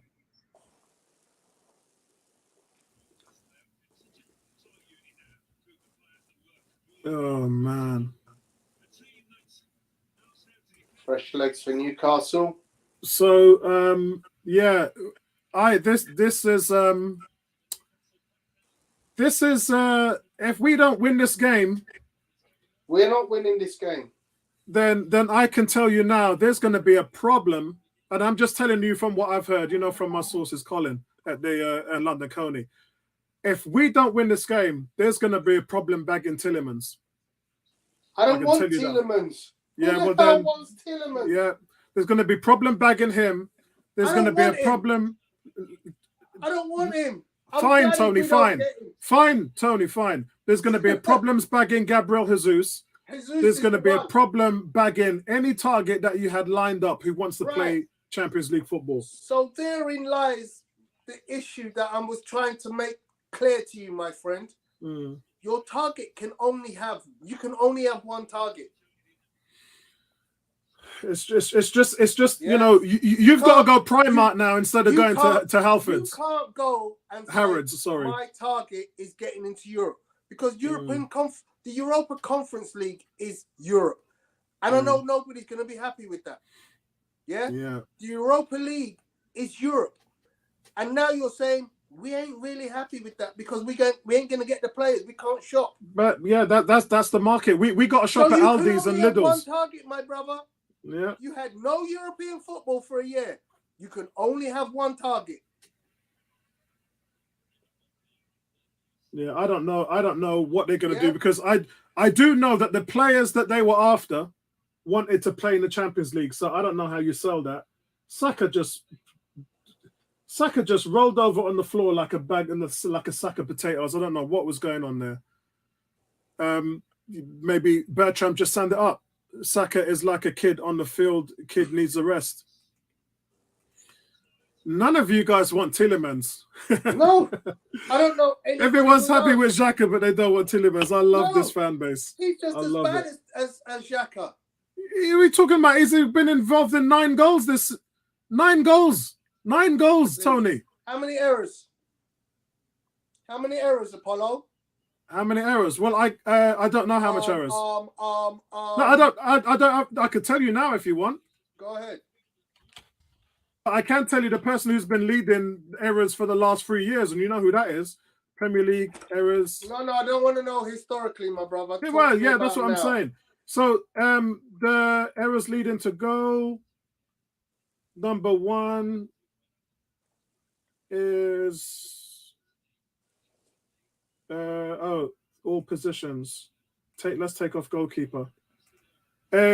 Godfrey, Tarkowski. Godfrey number 1, Tarkowski, Coleman, Cleverly, Salisu, Keane, Cathcart, Chalabo, says Ruben Neves. Oh no. Yeah, so there's a lot of players, but I don't see Tielemans. Yeah, I don't see his name on here. Newcastle are coming. It's 2 against 1. It's 3 against 1. What a save by Ramsdale. Oh, word. What a save. Was that Pepe's fault? Yeah, Pepe gave the ball away there. I don't even know why Pepe is trying. I told you if I was Pepe, I would just stay on the bench. If the manager said, "Come on, you're on," I'd be like, "Nah, boss, I'm good." If I was Pepe, I'd just Tony, watch me. If Arteta goes, "Come," actually, it would be Albert. If Albert headphones was like, "Come on, you're on." If I was Pepe, I'd be like,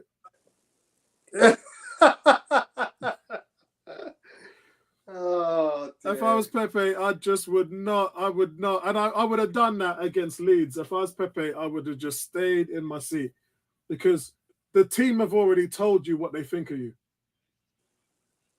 Yeah, the team, but your treatment, and Kuke is just saying it here, the treatment of Pepe is embarrassing. I mean, you can't embarrass a player any more than Mesut Ozil. Yeah, you can't embarrass a player any more than you can with the likes of Mesut Ozil. And how do you rack up 26 goals and 19 assists in 2 seasons and you can't play for a team? That's just unheard of. Give the ball, El Neni. It's 10 minutes to go. Real Madrid came back from the death and scored 2 goals in the last 3 minutes. It's not over until it's over, guys, but unfortunately, we're all thinking the worst now. Pepe delivers a cross, and it's overhit. And that's from a guy who went played a lot of football in a very long time. I think Arteta knows that Champions League is over. Isn't it funny that you play Spurs, you get a soft yellow card, soft penalty, Spurs play Burnley, get a soft penalty, and then Arsenal play today, get an own goal. I mean, you couldn't make this up, can you? It's almost as if the moons were aligning for Tottenham to go into the top 4. Almost everything has gone against us in the last 7 days. It's just not meant to be, guys. What a goal. Oh, my gosh. How's he missed? Yeah, he's just not got that on target. Wow. We've had everything that could have gone wrong for us in the last week has gone wrong. Look at this route 1. Unbelievable. I mean, could you get worse defending than that, El Neni? Yeah. Literally. Unbelievable. I mean, I like El Neni, but that's the worst defending I've seen. Yeah. The problem is he hits it with the outside of his foot and it just spins wide. Yeah. I mean, not only do you not get the challenge, you let the man bring the ball under control from 60 yards. Wow. Indeed. Bertrand says, we do not have goal scorers, so this is no surprise. We do have a goal scorer on there. His name's Eddie Nketiah. And you know what's happened today? Martinelli has got into key positions where he could have passed the ball to Eddie. And the ball, look, he's in a position now. Let's see if he does something better with the ball. And he crosses it. Handball. Cross it. Newcastle just throwing bodies into the box. Yeah, Martinelli's just been wasteful, so I can't even say anything. The striker's not getting any service at all. Richard says, a couple of Brazilian players with World Cup places on the line. Will you even make it to quit? Yeah, I think that's actually what that actually was Martinelli's first decent ball and headed back in by Pepe. And look, 3 Newcastle players threw their body on the line, defending like chariots of fire, man. Phil says, we have treated so many players. We treated so many players so badly recently. Yeah, we have.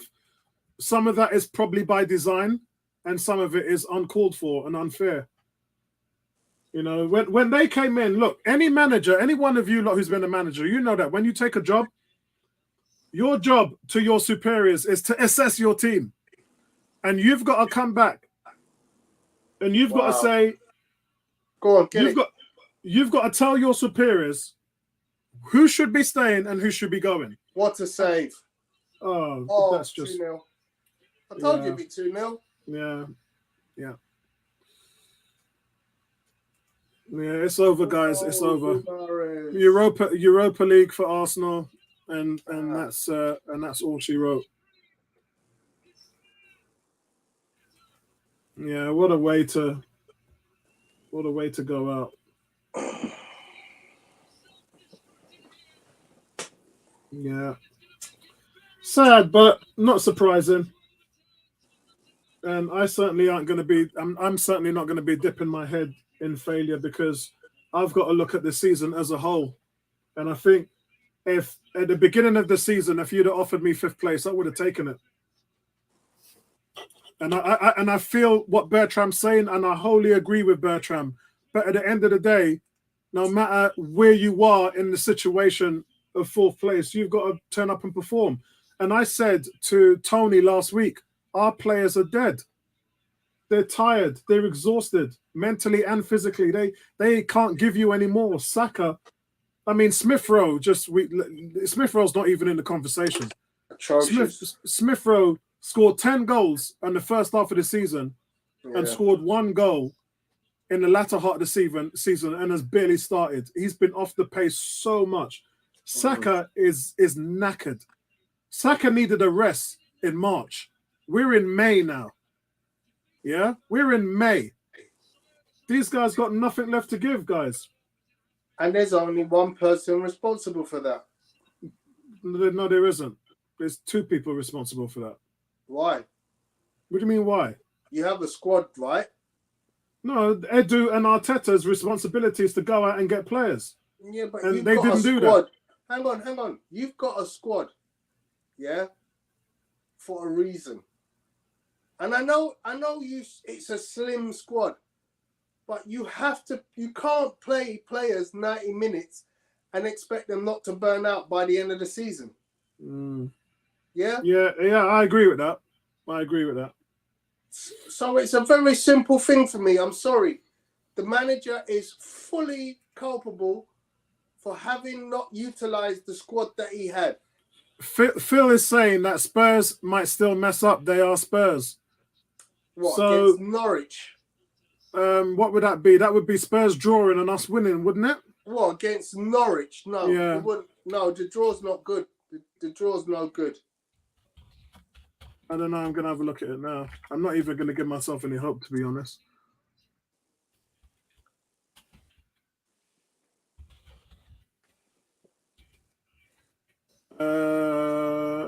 No, it won't be good. It won't be good. They have to lose. Yeah, they have to lose, and it's Norwich. Oh, I just saw a shooting star. Wow. That's a good sign for you, Tony, that means we're going to win the Europa League next season. Wow. I swear to God. Rich saw a shooting star. Rich said, Apollo, that's the wrong attitude, Pepe. Look at how, Apollo says you're better than that. You know what it is, bro? I feel for Pepe. Wow. I feel he's hurt and I feel his pain. So I'm taking Pepe's side on this one. Yeah, I'm taking Pepe's side on this one.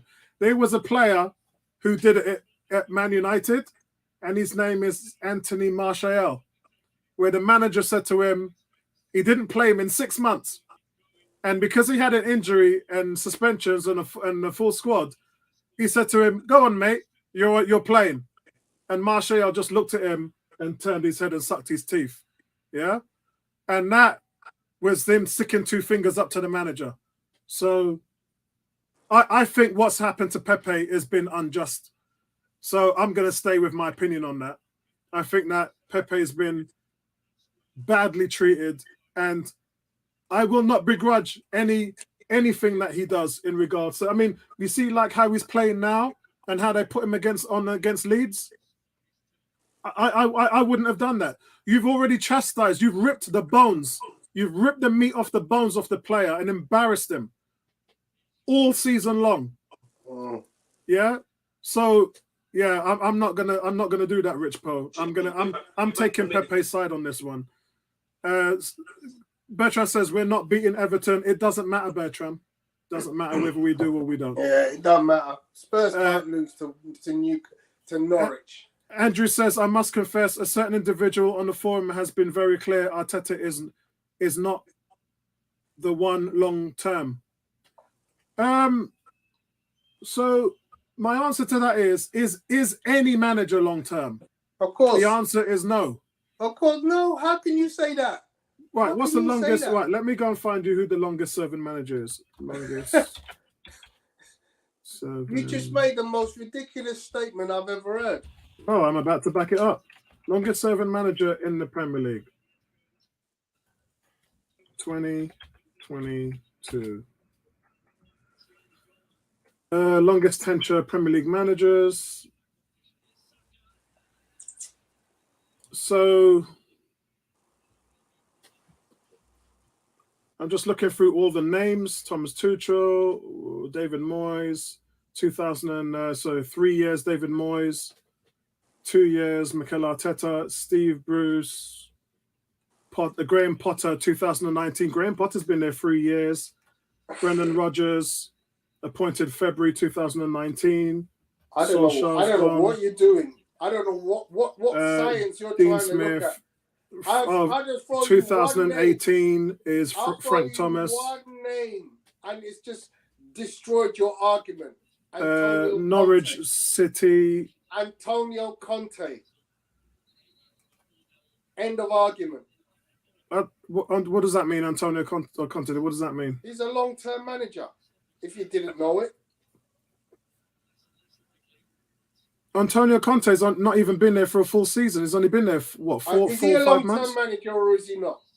He's only been at Spurs for 4 or 5 months. Is he a long-term manager or is he not? I just answered the question. He's not even been there for anything. Is he a 5-minute manager who knows nothing about winning games and winning leagues and winning European competition? Yeah, we're having 2 different conversations. Tony, we're having 2 different conversations, bro. I'm saying long-term manager in terms of how long you've managed the team. You're talking about managerial experience. That's 2 different things. Long-term manager means, my friend. Oh, well then that's not what I was talking about. Well, so if that's what you're talking about, then that's not what I'm talking about, mate. Arteta's going to be a manager for a long time, whether it's with us or somebody else. It doesn't matter. He's only been there for 2 years. Jurgen Klopp has been at Liverpool for 7 years. 7 years, Jurgen Klopp. Wow. And I rate him as the #1 manager in the world. What are you doing, you fool? Bertrand says, Apollo, where is the great player nominated for Player of the Year? Is that St. Maximum? Oh, come on, please. St. Maximum. He's another Zaha to me, bro. Let's see which big team comes in. Is he even on the pitch anymore? Let's see which big team comes in for St. Maximum this year. Has he been subbed or is he just not? I've not heard his name called in this half. I haven't seen him for like at least. I didn't even see him in the second half. Did he get subbed at half time?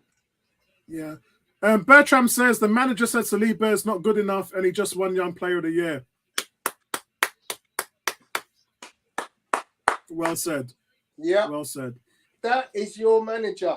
That guy, that long-term manager.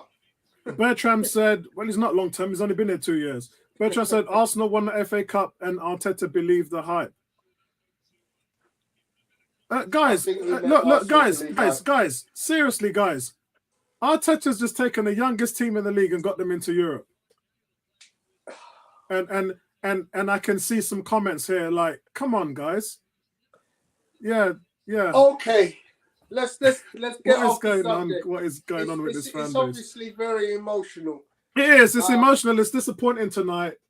But, I always like balance. I always like us to be balanced. Yeah. And I like to be humble.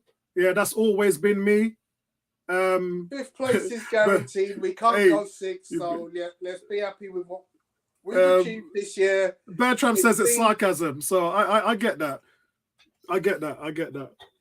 But look, there we go, 3-0.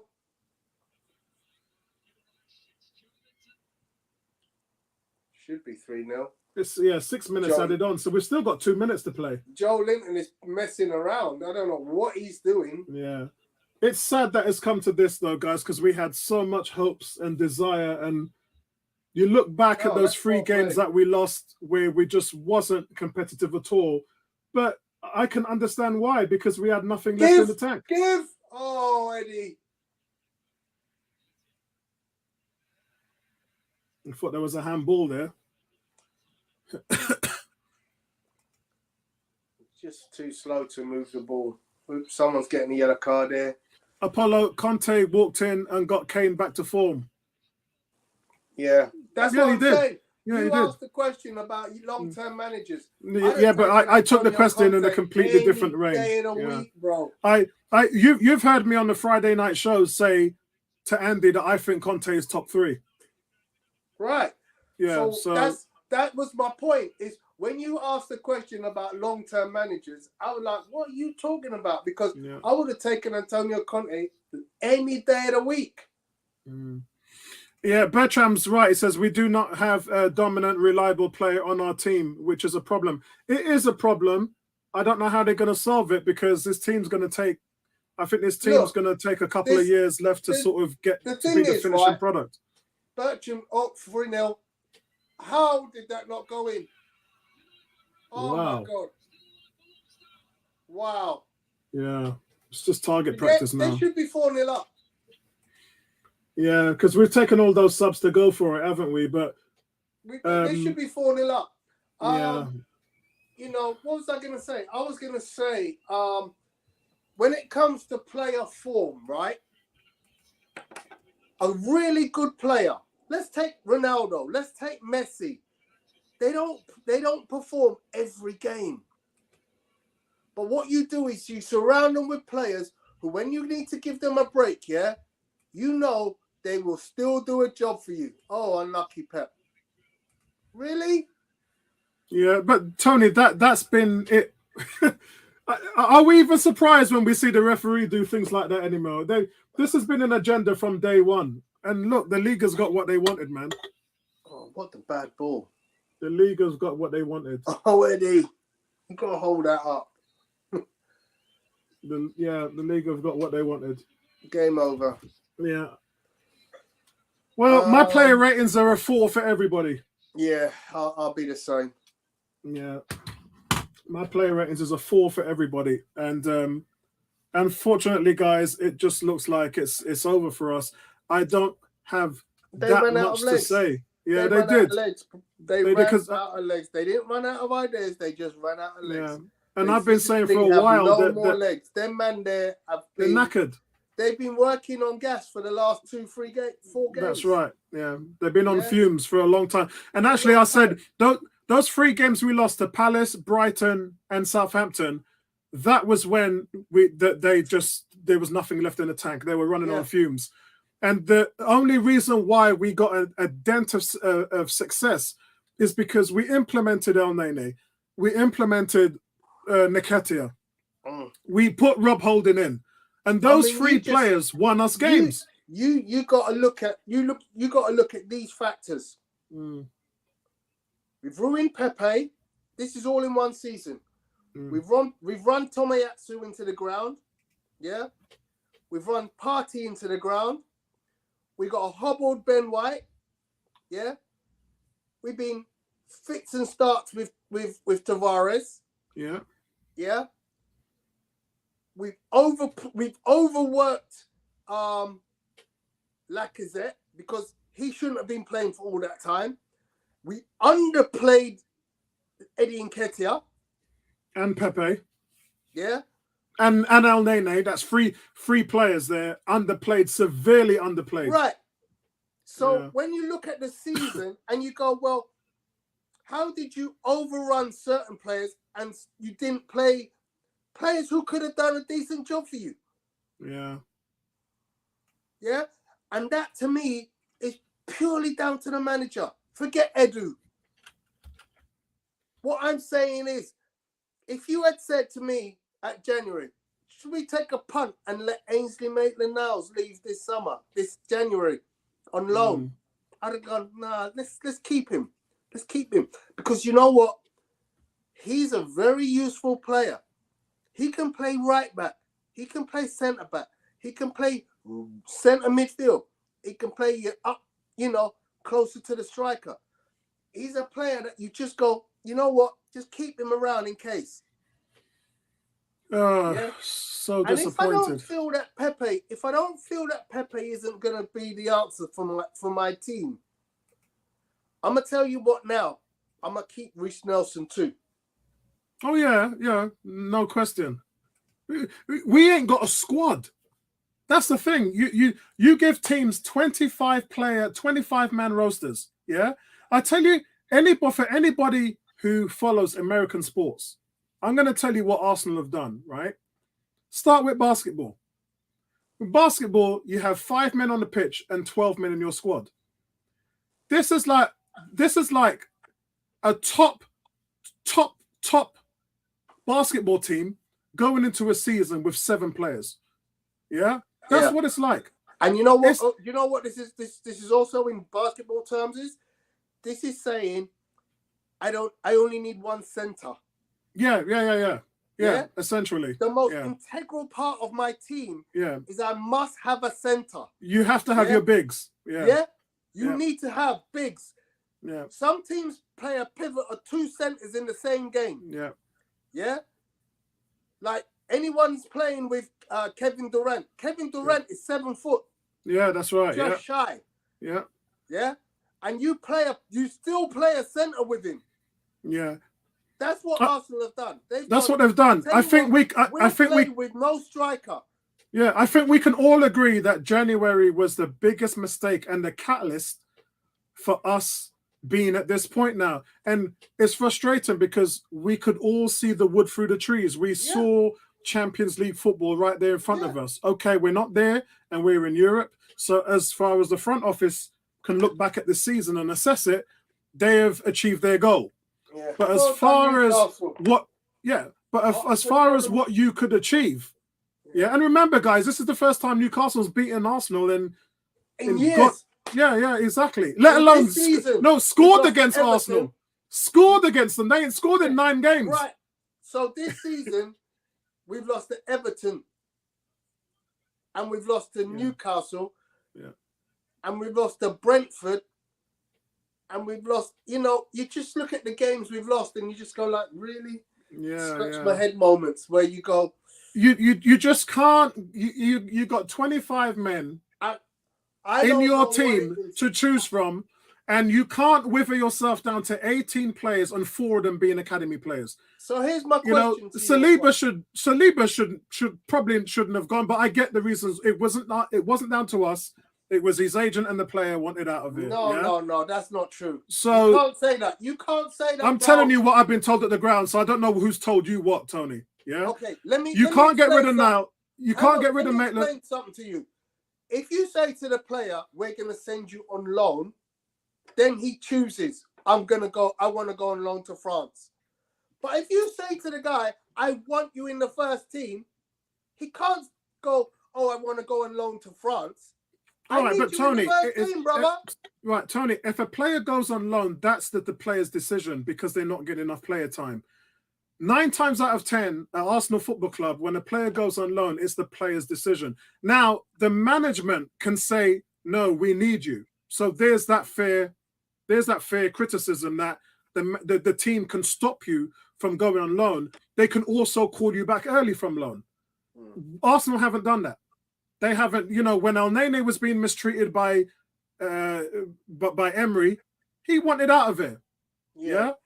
The same thing with Guendouzi. All of these players, so it was their decisions to go. That's what I'm saying is basically the decision to let a player go on loan, invokes him saying, "I only want to go on loan to this place. Yeah. I don't want to go that place." But if you say to a guy, "I bought you for £27 million and I need you in my first team, maybe not to start," guess what? You don't have a choice. You can't turn around and say, "Oh, you bought me for £27 million and I want to go on loan in France." You can't say that, brother. I think you can say that. No, don't be idiotic about that. No, you I'm can't not. turn around to the club that owns you and then want to play you in the first team and say, I don't want to play. Yeah, I think I can, because I've told you for years Tony, they didn't buy him. He's not their player. They didn't buy him. The only player that I've seen them. Did Arsenal not buy William Saliba for £27 million? No, we're not talking about Arsenal. We're talking about the management team. Edu and Arteta. Edu and Arteta is not their guy. Pepe is not their guy. I'm sorry, brother. What club owns William Saliba? We're not. No, again, we're having two different conversations. No. So look. It can't be. So look, there's Tony. Only one club owns the player. Okay, so I'm not going to answer what you just said, because you're probably right with the way how you perceived your question. But I'm going to say one thing to you. When a new manager comes into a team, he wants to choose the players that he feels is going to get the job done. So the players who are at the club, they have to go through this sort of synthesis to say, yes, I think you'll fit my system. No, I don't think you will. That's the reason why Pepe's not playing. Why? Because he ain't Arteta's guy. Now, Kieran Tierney, he had to show and prove to the management team that he can get the job done, which he has. That's the reason why they play him. And he's not the only player. There's a few players there that have done the same thing. But they will want to win with their own players. They will go about, since we spent 27 million on Saliba, and since Arteta and all them guys came here, they brought in two centre-backs that they want. They brought two centre-backs in that they want. Yeah, Saliba is not a player that they bought. And I've told you that for years, Tony. I've said that it's frustrating because we think that he can do a job. Not just this season, but when he was at Saint Etienne, he was playing Mbappe off the park. How can you not see that this guy can play football? So I get it. But what I'm saying to you is, when a manager comes into a club, he will assess the players to see whether they fit in his system or not. And for some reason, Arteta has it in his mind that Saliba ain't the guy for him. And he's gone out and he spent, how much money did he spend? He spent 27 million on Gabriel and 50 million on Ben White. So, and Saliba has had to battle that. That's the reason why him and his agent are disillusioned. Okay. Because, and the question this summer for him, the player, I'm sure coming back here is, where do I fit in? Because you know what, Tony? If they ain't got nowhere for him to fit in, he's out of it.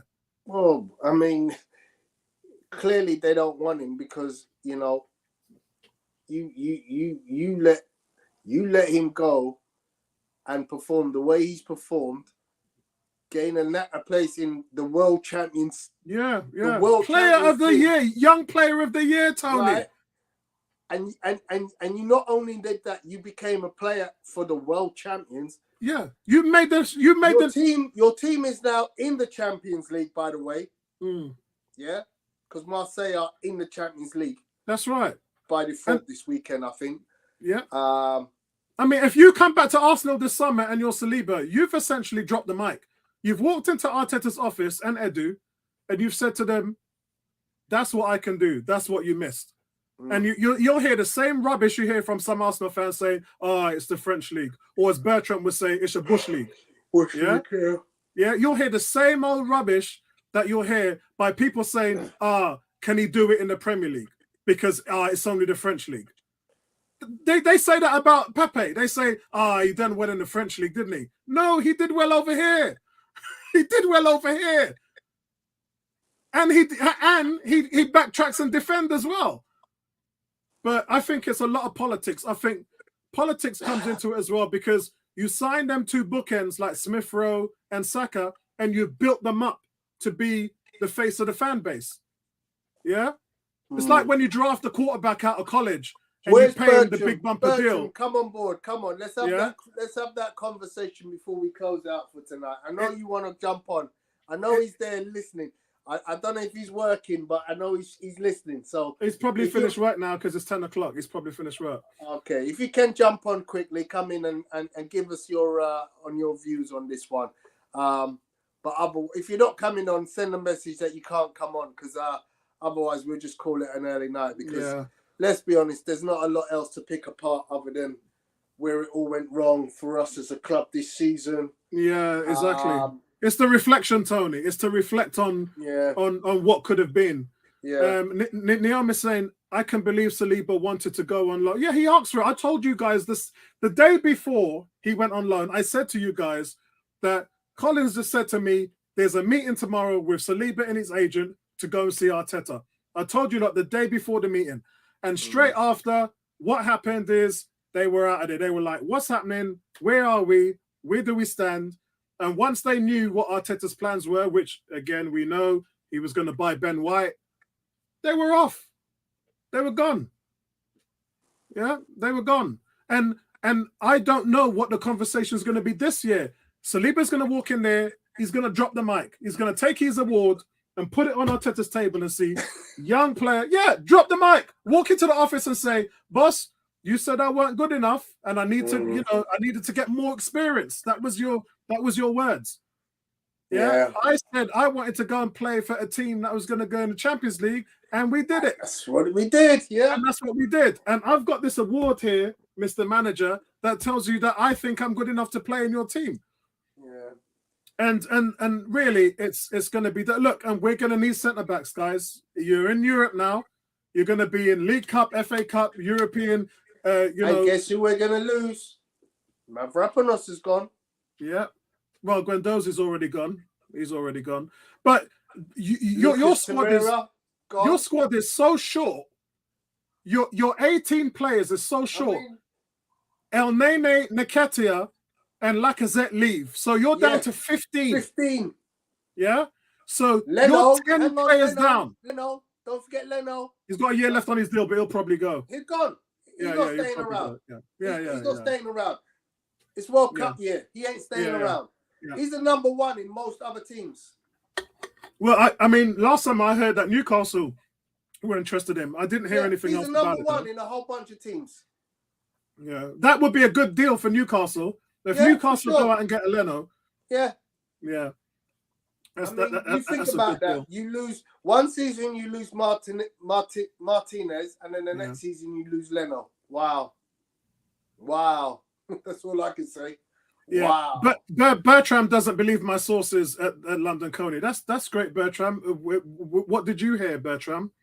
Yeah, what did you hear that the player said? Hang on, even though that game was over from a minute, we went with that negative central midfielder, Xhaka and Elneny. Tonight was a hot mess. Yeah, what's up, Sporty? I did think about coming and watching the game with you, but someone just said to me, the omens aren't good for tonight. Yeah, Sporty, the thing is, like, what's happened has happened, man. And it's just like, we're gonna deal with it either two ways, yeah? What's going on, Bertram? So we're gonna deal with it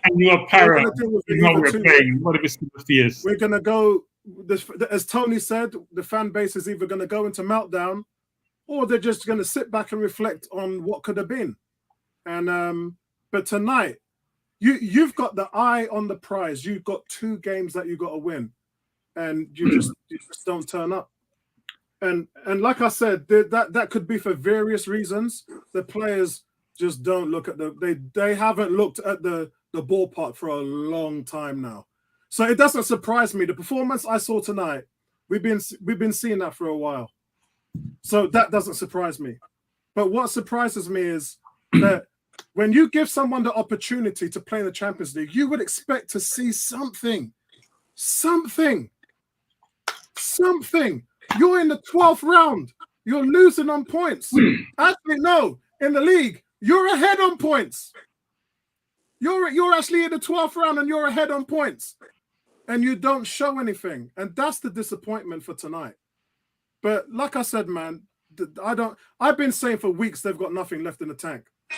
Yeah. No, I don't necessarily think it's about them not having any energy. If you watch the game, the kids are trying really hard. We're just not. See, people don't realize we're just not good enough. What does that mean? We have very good players, a lot of potential. They're not where they need to be for us to compete at the level we need to compete. So think about the last 10 games, right? I'm getting a feedback. Is that me? I think so. Yeah. I can hear you twice. I don't know why that's happening, actually. Yeah, it's a strange one. So think about the last 10 games. Martinelli hasn't scored in the last 10 games. Saka hasn't scored from open play in the last 9 games, I think it is. Odegaard has scored 1 game from open post. So we're talking about 3 players who are playing every game, except for the last game, he didn't start Martinelli, who are playing up front, and they can't score. And Nketiah's 4 goals that he scored, 2 was goals that came out of not he created themselves. Keeper give 1 away. Then we had a kid from Chelsea give 1 away, Christensen. So he scored 2 sort of decent goals. So we haven't been creating goals and scoring goals, which is what you need to perform at this level. Why is that not clear to people? So I get frustrated when people talk about certain things. The reason why I talk about Player of the Year, so Saka has been nominated for Player of the Year. Did you see a Player of the Year on the field today? Bertram, like I said, it's a lot of things. No, but I'm just saying, guys, look. The team, we're going in the right direction. Don't get me wrong. I'm not the biggest Arteta fan because I think he makes bad decisions, especially on game day.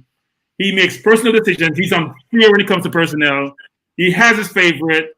When Holding messed up the other day, he said nothing bad about Holding. Yet his assistant destroyed Pepe because he didn't take a shot on a clear goal. Right? You have your favorites. An assistant, if I was Pepe, I won't say what I would have done. There ain't no assistant come with my face running his mouth off. That's not happening. But the fact of the matter is, Apollo, which is we're going in the right direction. We have a number of good young players. They need to get better. And we have players out there, and we have to put injured prone players. Tomiyasu, Party, and Tierney. Yeah. The best players are always injured. Tierney works for NHS. I don't want to make fun about it, but it's true. He came to us injured, and he's been injured since he's been with us. Tomiyasu was injured in Serie A, when he was in Serie A, and he's come to us, and he's still injured. Partey has never been injured as far as I know. Never been injured, like Danny Welbeck. Never been injured before. And he comes to us when he's injured. So if 3 of your best players are out your team, your offense is pathetic. And I keep telling you guys this from day one. Martinelli, Saka, Odegaard, they're not goal scorers. They're not goal scorers. Martinelli can't take his face up off the ground when he plays.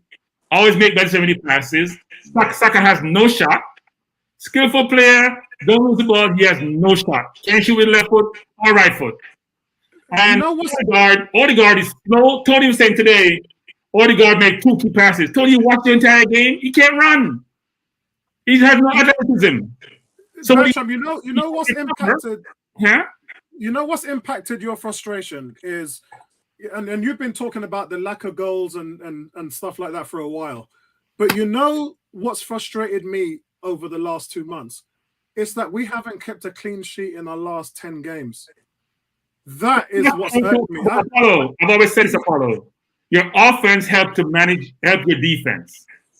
If I'm not pressuring you offensively, you can take more risk. You can thrust more players forward. And my defense is always on yes, the defense has been a little bit leaky. Today's first goal was a joke. It was. Yeah, 2.5, the forward between 2.5, and none of them can. Why is he so far behind you? Ben White was much quicker than them, but that shouldn't happen. But it's not the first goal alone. They were dominant for the entire game. Yeah. Possession. Should have scored at least 4. I mean, look, Newcastle has been good since the turn of the year, right? They've only lost at home once to Liverpool, and even that was a close game. That's what I said. They won 6 on the bounce. Yeah, before Liverpool. But we were poor. We've been poor for a long time. Since before those 3 games that we lost, we were still poor. It's just that we had some fantastic games from El Nene, Rob Holding, Nketiah. Them guys bailed us out, who played no part in the team before that. So the players, which I talk about this every week, Martinelli, Smith Rowe, Saka, and Odegaard, those are the guys that got us there in the first place. But they run out of gas. They're running on fumes. They got nothing left, physically and mentally. Yeah, the big thing for us though is we don't make Champions League. I don't think we're ready for Champions League, by the way. But we won't get some of the better players. That's part of the problem. Yeah. If you're Jesus, you still come. I don't want Tillsman. I don't rate him as what you guys rate him. I don't think he's the answer. I need somebody who's going to play both ways, not one way. But I do think Jesus would have added value. I watched him yesterday again. He would have added value. Yeah, because he's so versatile. He's very and he's a very smart footballer. Makes great runs. He's got a great engine. You watch him at 90 minutes, he's still running the channels. Look, we have to face fact that I think we should take Saliba in and play 3 at the back, and Odegaard sit on the bench. You know what, Bertrand? That's not a bad shout. We have never looked bad with 3 at the back. We've never. There's not one game you can show me that we've looked bad playing with 3 at the back. Saliba can play middle and he can play on the right. Ben White can play middle and he can play on the right. And we have Gabriel left. Those 3 big, 2 big behemoth defender plus that one in the middle was a little more athletic. Yeah, it was really well. Just so you know, Apollo, loads of people on Twitter are just tweeting they've seen the same shooting star that I saw. Yeah, Tony, I'm gutted. I missed that. I'm in my office. So I got no windows in here, man. I can't believe it. It was like so bright. It was whoa. But you know what, Bertram, he saw that shooting star just when we realized Europa League is it for us next year. So I turned around to Tony and said, that means we're going to win the Europa League. We are in Europe, so we should be happy to be in Europe. We prefer to be in CL because that means you get better players, you get more money. But I think we should be happy with the season. When you say I can reflect where we were, where we are, where we're going, we make some smart investments. We're going to start trying to be like Dortmund is. Our players come to us, we let them go 3-4 years, we make a lot of money off them, and we invest in the team. Because Frankie's only going to put in so much. At some point, he's going to say, where's the return on my investment? And right now, he's not seeing the return that justifies the investment he's making. That's a good. That's actually a good hypothesis because we went out and got those players. I think almost everyone who you've bought now, if you talk about Odegaard, you talk about Tomiyasu, you talk about maybe Sambi, you're going to get more. You're going to get more money for what you paid for from Sambi. Tavares, probably you will. Tierney, definitely, although they didn't buy Tierney, these guys.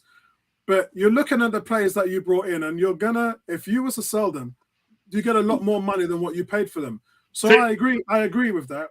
You know what's funny today, Tony? So Tavares looked good today because he had no pressure. And look how Tomiyasu looked. He looked lost. St. Maximin was having him running around. I know you don't like St. Maximin as a player, and he doesn't make the best. He's like Martinelli. Doesn't make the best decisions in certain situations. Yeah. But Tomiyasu said, I want no more of this. I'm getting off this. I can't handle this. Andrew, because Grealish didn't have a contract clause and Hanlan did. So, and that contract clause, this is what's funny. I talked to a few agents the other week, and some of them were saying 2 weeks ago that it was 50-odd million. And the newspapers were saying 75 million. And it just goes to show you that some of these media don't know what they're talking about. When sometimes when I speak to the football agents and they come in with some of this stuff, it's just like, don't believe what you... So here's what they're doing. They're building a business empire. So what they have done is gone to Dortmund and says, the risk clause is between 50 and 60 mil, and I can leave in 2 years. They've done the same thing with Man City. So you play 2 for Man City and probably go to Real Madrid or Barcelona. And each time he goes, his dad gets a ton of money, or it used to be Roller, gets a ton of money, agent fees, plus sign-on fees. So they're milking that whole situation. That's right. That's why I said to you guys last week that they should get rid of that. Someone's got to come in and mediate that. I don't agree. I don't think, if you're Arsenal, why would you pay 20 million to an agent? He don't work for you. If you're in the NFL and the NBA and you got an agent, who pays that agent? It's the player. So I don't like that system at all, I think. And it's getting worse, Bertram. The system makes no sense. How you an agent, you making 30 million? It's like you're paying the agent to deliver the player. That's what you're doing. It's like on basketball. In basketball, it's illegal in the US. In college, you're paying the agent to deliver the player. That's what happens. And you're paying the agent a lot of money to deliver the player. Yeah, that's going to ruin the game. Teams are struggling.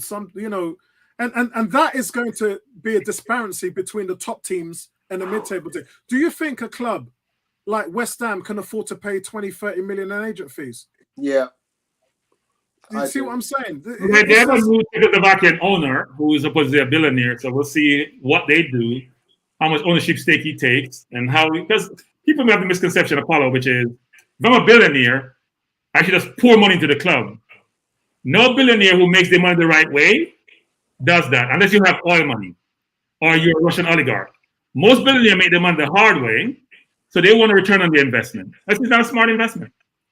And there's always one thing that when you're a billionaire, would you buy a football club to outrightly lose money? Nobody would. Who would do that? Unless you're Bezos or unless you are Elon Musk and you have 200 billion and you don't care to lose 10, it doesn't really matter. It's a fun thing, it's a hobby. Otherwise, why would you do that? That makes no sense. Yeah. Yeah. So look, I am not. Okay, I expected us to lose today. Frankly, I didn't expect us to make top 4. If we didn't get a result at Spurs, which we haven't done in 8 years, so why would we do it now? And the team is young; they'll get better. The team tried hard. We shouldn't blame the effort. We got to blame the execution and the manager, who has to learn that being a dictator is not the right way to manage young people. Yeah, I think that is the key to me. That what you just said is the key, because you have the squad. A lot of people, I'm guilty of saying it, we don't have a squad, but actually we do. If you utilize the players that we had at our disposal at the start of the season in the correct way, I'm sure you get 4th. But here's what's interesting, Tony. And it's the way you word it there, Tony, so I agree with that. I agree with exactly. But Tony and Paul, here's what's interesting. We have bought a lot of players over the years. We have given away a lot of players.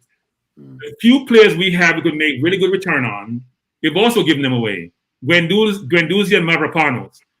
We selling Mavropanos for 3 million in the German league. That's at least 15, 20 mil. Guendouzi is at least 30 mil in the French squad. We're selling for 9 mil. So you're getting 12 million for players we get 50 mil for. So that means you're out, what, 38 million? That makes no sense. Yeah, it doesn't make sense. It doesn't make sense. And you could have, and you should have took 5 million for Lacazette last season. And 10 for Nketiah. You should get 10 to 15 million for Aubameyang. You should. 15 for Ainsley Maitland-Niles. Yes. Another 10 for Nketiah. Yeah. And a lot of money you've left on the table. A lot of money. Yeah. A lot of money. Yeah. A lot of money. I definitely agree with that. Yeah. And look, we're not the only team. A lot of fans from other teams will probably be saying the same things that we're saying. It's just because now's the time to reflect. And we have to call it out, because these are the things that we need to improve on.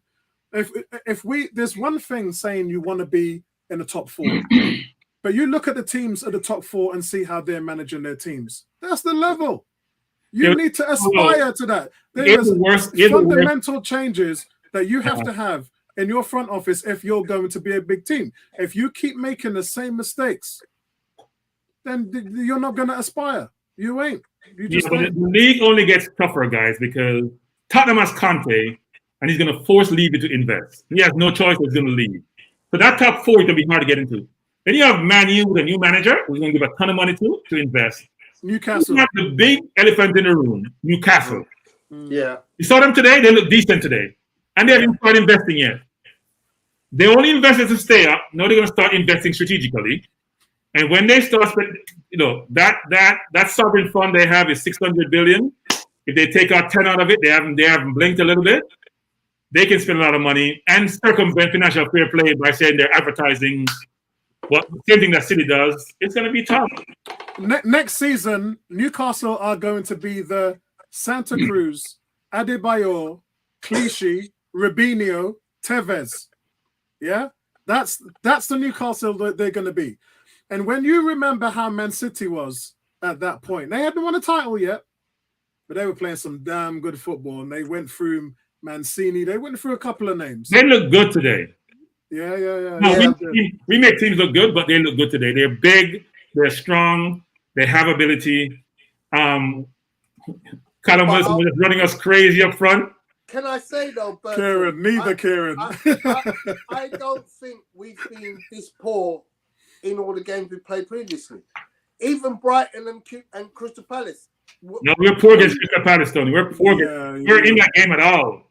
But we were a manhandling. We weren't in this game. No, we weren't. Southampton was a very bad experience. They had at certain point in this game. I'm like, I agree. No, Southampton, we had chances, Apollo. No, all right, guys. The Brighton game. Brighton had scored 1 goal in their last 7 matches, and had not won it from home. In like Brighton is a good example, Apollo, because Brighton has won more games. Brighton beats Spurs after that. Brighton is one of the better. Brighton only has as much losses. We have more losses than Brighton. Yeah. They just can't score goals because they have Welbeck as their forward, and we know about Welbeck. Andrew says Newcastle will probably steal. They'll steal every target. They will be stealing. There's going to be a lot of players who are going to be told this summer, I know you got 3 years on your deal, but we're going to pay you your 3 years up front. You can go. No, you got the money to do you know something? When I looked at 2 teams today, they look better on paper than we did. They look better on paper. Look at their team and our team. They look better on paper. And Trippier didn't play, by the way. They look better on paper than we did. Their center forward was better. Their entire midfield was better. Defense, you can say yeah or nay. Ramsdale, by the way, guys, I'm telling you, Ramsdale is the luckiest keeper in the Premier League. Yeah, he was bad today, he made some good saves, though. I'll give it 10. But his distribution was awful. None of his mistakes has cost him this year. Yeah. But he needs to calm down because he's a very good stop. He commands his backs well, good shot stopper. But his distribution, Apollo, is being worse than Leno. That's hard to do. Yeah, it's hard to do. I mean, the only thing I can say to you on that, Bertram, is he is 23. He's a very young. He got carried away when he first joined us. Yeah. Now he has to eat some humble pie, come back, temper yourself, be humble, play good football, and hopefully the team, which is very, very young, by the way, they'll be a year better. We have bought Marquinhos. Hopefully he's another Brazilian. Going to have some value. We're trying to get Jesus. So they create a Brazilian contingent, right? Gabriel, Martinelli, Marquinhos. We need to get some better Brazilian players, though. Jesus is one of them. Yeah, I agree, man. I don't think we get him. I think we get him. I think we get him. Yeah, I don't know. I think we get him. Interesting. No, here's the thing, because he wants to play. And people like to be around people who are similar to them. If you're not in the team, you're a camaraderie. I tell you what we've done is we've opened up the window for everybody else now to start looking at him. No, that's a 16 is pursuing. That's what his agent said, right? Yeah. He said 16 team are interested. But you know what? I don't think it's Liverpool. I don't think it's not City. It could be Spurs. It could be Chelsea. I'm sure it's Newcastle. But the other teams in the Premier League don't matter. Maybe it's an overseas team also. It's got to be odd man. It's got to be odd man out because you've already got Foden. Foden is getting stronger and stronger and stronger every year. Yeah, you've got Hadland coming in, so someone has to. Who's better, Foden or Saka? What's that? Who's better, Foden or Saka? Foden. That's not even a question, is it? Foden is more. I'm just curious. Yeah, Foden's older, so he's more experienced. He's got more years on What I would say about that, Bertram, is Foden doesn't get the same treatment that Saka has. Because let's be honest, what Foden has had is what I keep saying. Pep uses his squad in a way which allows his players to recover naturally and develop. Yeah. If you keep flogging a horse, the performance is continuously going to just erode. I agree with that. But 2 years ago, when Foden was 20, Saka was a better player than Foden 2 years ago. But Foden's a different type of player now. Foden's always been a differentiating player. That's why people complaining he should have been too long ago, and he was going to leave he wanted to leave like Sancho did. And Pep was saying, no, he's one of the best footballers he's ever seen. And if Pep says that about an 18-year-old, and that says a lot. Hey Tony, Sporty Jordan's already on the rum. I can't get on the rum today because I've just taken. I don't think as many as he's a good sport player, we should keep him. I don't see him to have bad games. He don't have great games. He had a couple great games previously. But I said that to Tony today. I said I'd never see him have a bad game. Even today. I mean, they struggled to get the ball in the midfield in transition. Newcastle done a fantastic job. They were They were sitting on our line like bees to honey. I'll tell you what it is with El Neni. In a double pivot, he's a diamond. He's brilliant.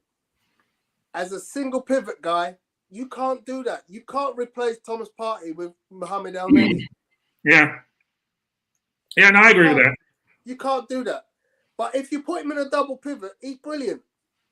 My problem with Arteta is this: is that I would be happy to have El Neni in our squad and play minutes when Partey needs time out. Yeah. Okay, so guys, we're not going to discuss the elephant in the room. I think that we're going to leave the discussion about Champions League for another day, because we do know that there's things happening where the fifth place team is going to be able to get the vote, 2023, 2024. But that's something that we can't really. Well, we may still get the Champions League if Chelsea get kicked out. So who knows? Yeah. So it's also sort of the ownership situation where now Abramovich is pushing back against the sale of the team. So we'll see how that materializes. And the government is now concerned. So we'll see how that materializes. Yeah, I used to have the foresight and the opinion that I thought I wish the Champions League was only for the champions.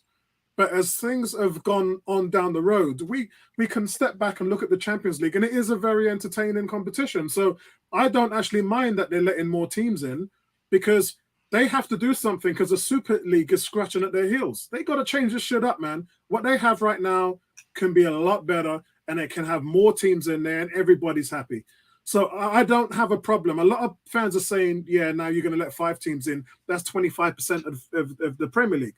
You know, 5 out and of... it's a money game, right? You want the better teams in with a better fan base who can have the revenue. You want to see XYZ playing against, Real Madrid. No one cares. I agree. Liverpool versus Chelsea, or Liverpool versus Man City, or Man City versus Real Madrid. Everybody wants to see those games. It's a money business. So. It is, and that's the reason why I'm not bemoaning the fact that if this was under the new rules, we would be in the Champions League. But we'll get to that at another time, because it's not confirmed yet. They've still got to iron out all the details. But that's they're targeting 2023, 24. Feeling the pressure, maybe. I don't know if someone isn't ready for this game. Stay at home. As simple as it. No, doesn't matter the age. You can be 30, you can be 35, you can be 10, you can be 18. If you're not ready for that, you're nervous, stay on the bench or stay at home. Don't come here. We need people to have the balls, sorry to say that, to come here and to play, because we knew this game is maybe one of the most important games for us. Who is that, Xhaka? A performance like this is not to accept, and very, very, very sad for us, very, very disappointing, and I feel very, very sorry for the people that came over here to support us. I feel very, very sorry for the Arsenal supporters. But this is not the way we wanted to go. And this is the only thing what I can say, and to say sorry to them. Other things, I don't have any other words. I keep telling you guys that, and I keep preaching this, that if you don't score goals, you can't score goals. We didn't score against Spurs. Granted, we're down to 10 minutes. We didn't score against Newcastle. We haven't been scoring goals. The score against Chelsea flattered us. So Chelsea gave us 2 of those goals. We're not scoring goals. Our key players, Odegaard, Saka, and Martinelli, are not scoring goals. That's a problem. There was a part of that interview that you missed, because I started listening to it as soon as it came on, but I had myself on mute. But basically, what he was saying just before I came on to the bit where you guys heard, was he was saying that players aren't doing what the manager's asking. But I said this to Bertram the other day, when Bertram, and it wasn't just Bertram, I believe it was Richo, asked the question about Arteta being animated on the sideline, whether it was a distraction or whether it was a benefit. And I said it was a benefit. I'm at the stadium, I'm watching all the games, I'm seeing everything. And they are not doing, and no one's blaming them. This is a young team, youngest team in the league. But this philosophy that they're having to deal with, it's easy when you look at other teams. Some of these teams have had years to play together. He wants this team to get it right, and he's over-coaching them. As Bertram says, Bertram calls him the captain. Yeah, I know it's a bit of a joke, but he's right. He is having to manage this team and almost micromanage the team, because they're not doing what they're telling. No manager is being that frustrated and animated on the sidelines if they're not doing what they're told.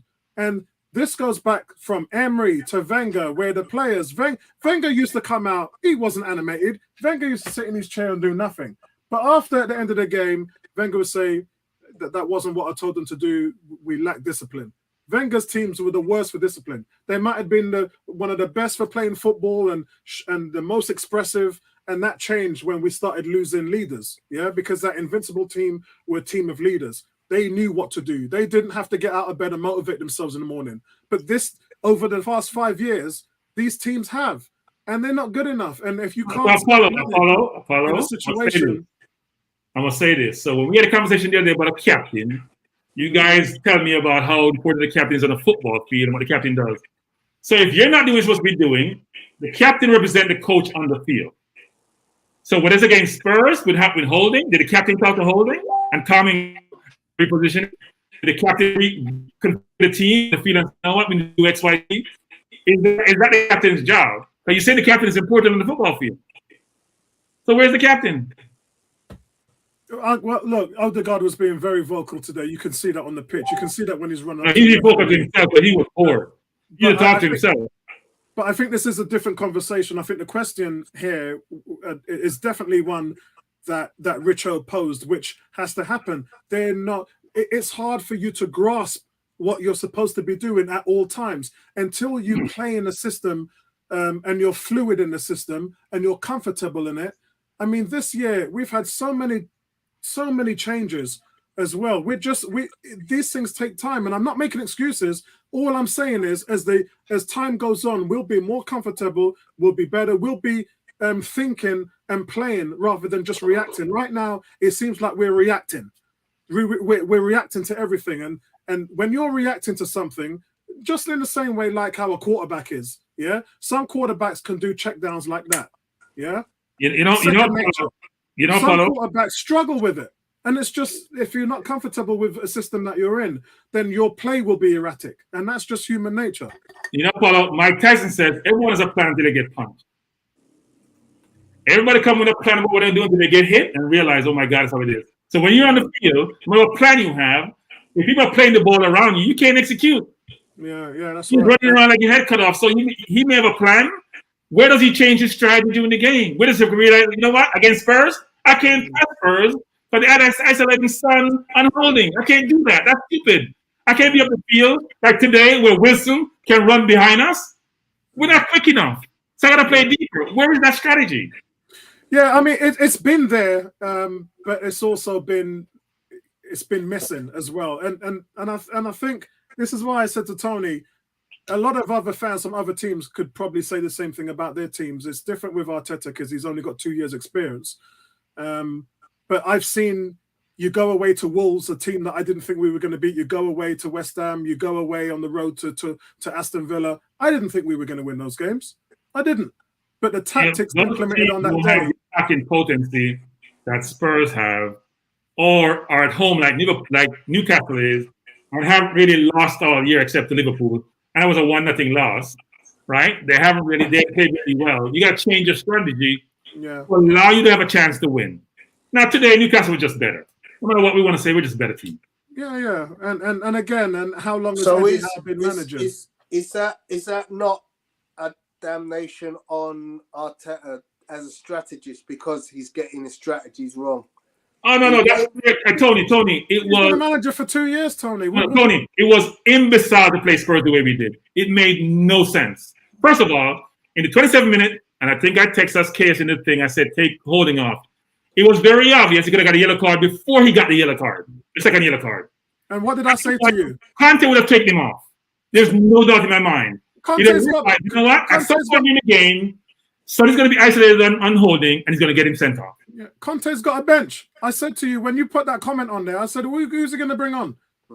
Anybody. I actually blew up the substitution sheet to read out to you. Who did he bring on when we got sent off? What did he do? He better play with 10 men because he was going to get sent off. Yeah. It didn't make sense having him. I think it was Vincey that posed the answer, which was to put Tomiyasu at centre back, which he had to end up doing because of the situation. That should have been part of the decision process when he went into the game. So you know what? If my centre back is injured, if Gabriel is injured, if Holding is injured, who do I replace them with? That's part of the whole contingency plan. Yeah, I think about worst case scenarios and plan for those scenarios. That shouldn't be difficult. Yeah. Look, I've seen some good things from the manager. I've seen some bad things from the manager, and that is probably consistent with someone who's been in the job for 2 years. It's definitely something that I've seen. A lot of bad decisions to follow. I saw Xhaka further forward. It doesn't make any sense. I saw this when Guardiola was playing at Odegaard on the Barcelona. right exclusively, and playing Xhaka on the left, and playing Xhaka in a hybrid role and playing him forward doesn't make any sense. I saw this from Klopp in his early days at Dortmund, and then he went on to beat Bayern Munich, the best Bayern Munich team in its prime, for a title twice. I've seen it from other managers as well, but I've seen a lot from Arteta that works. And what I want to see is him grow and iron out those mistakes. And look, Pep is still making mistakes. I hear you lot chastise him every week. Yeah, Pepe don't make a mistake. He just got to work around his mistake. What formation do we play? Do we play 4-2? What formation do we play? Is it 4-2-3-1? Yeah, well, it's a native 4-3-3. That's where he's trying to get to. Nice. Who's that? Who does a 4-3-3? No, Bertrand's saying, what position do we play? Well, what system do we play? What formation do we play? We play a 4-1-3-1. Yeah, but we're trying to be a 4-3-3. So here's the thing: if you're playing it's a 4-1-3-1. But Xhaka doesn't play like Odegaard plays. Odegaard is much further forward. So is it really a 4-1-3-1? Or is it a 4-1-1? I don't know what the heck it is. Yeah, look, guys, he's playing Xhaka at the 8, who gets isolated in games. I think we all know that Arteta still doesn't have the personnel to run this system. He still doesn't. And it's going to take him time to get there. Hopefully it will be this summer.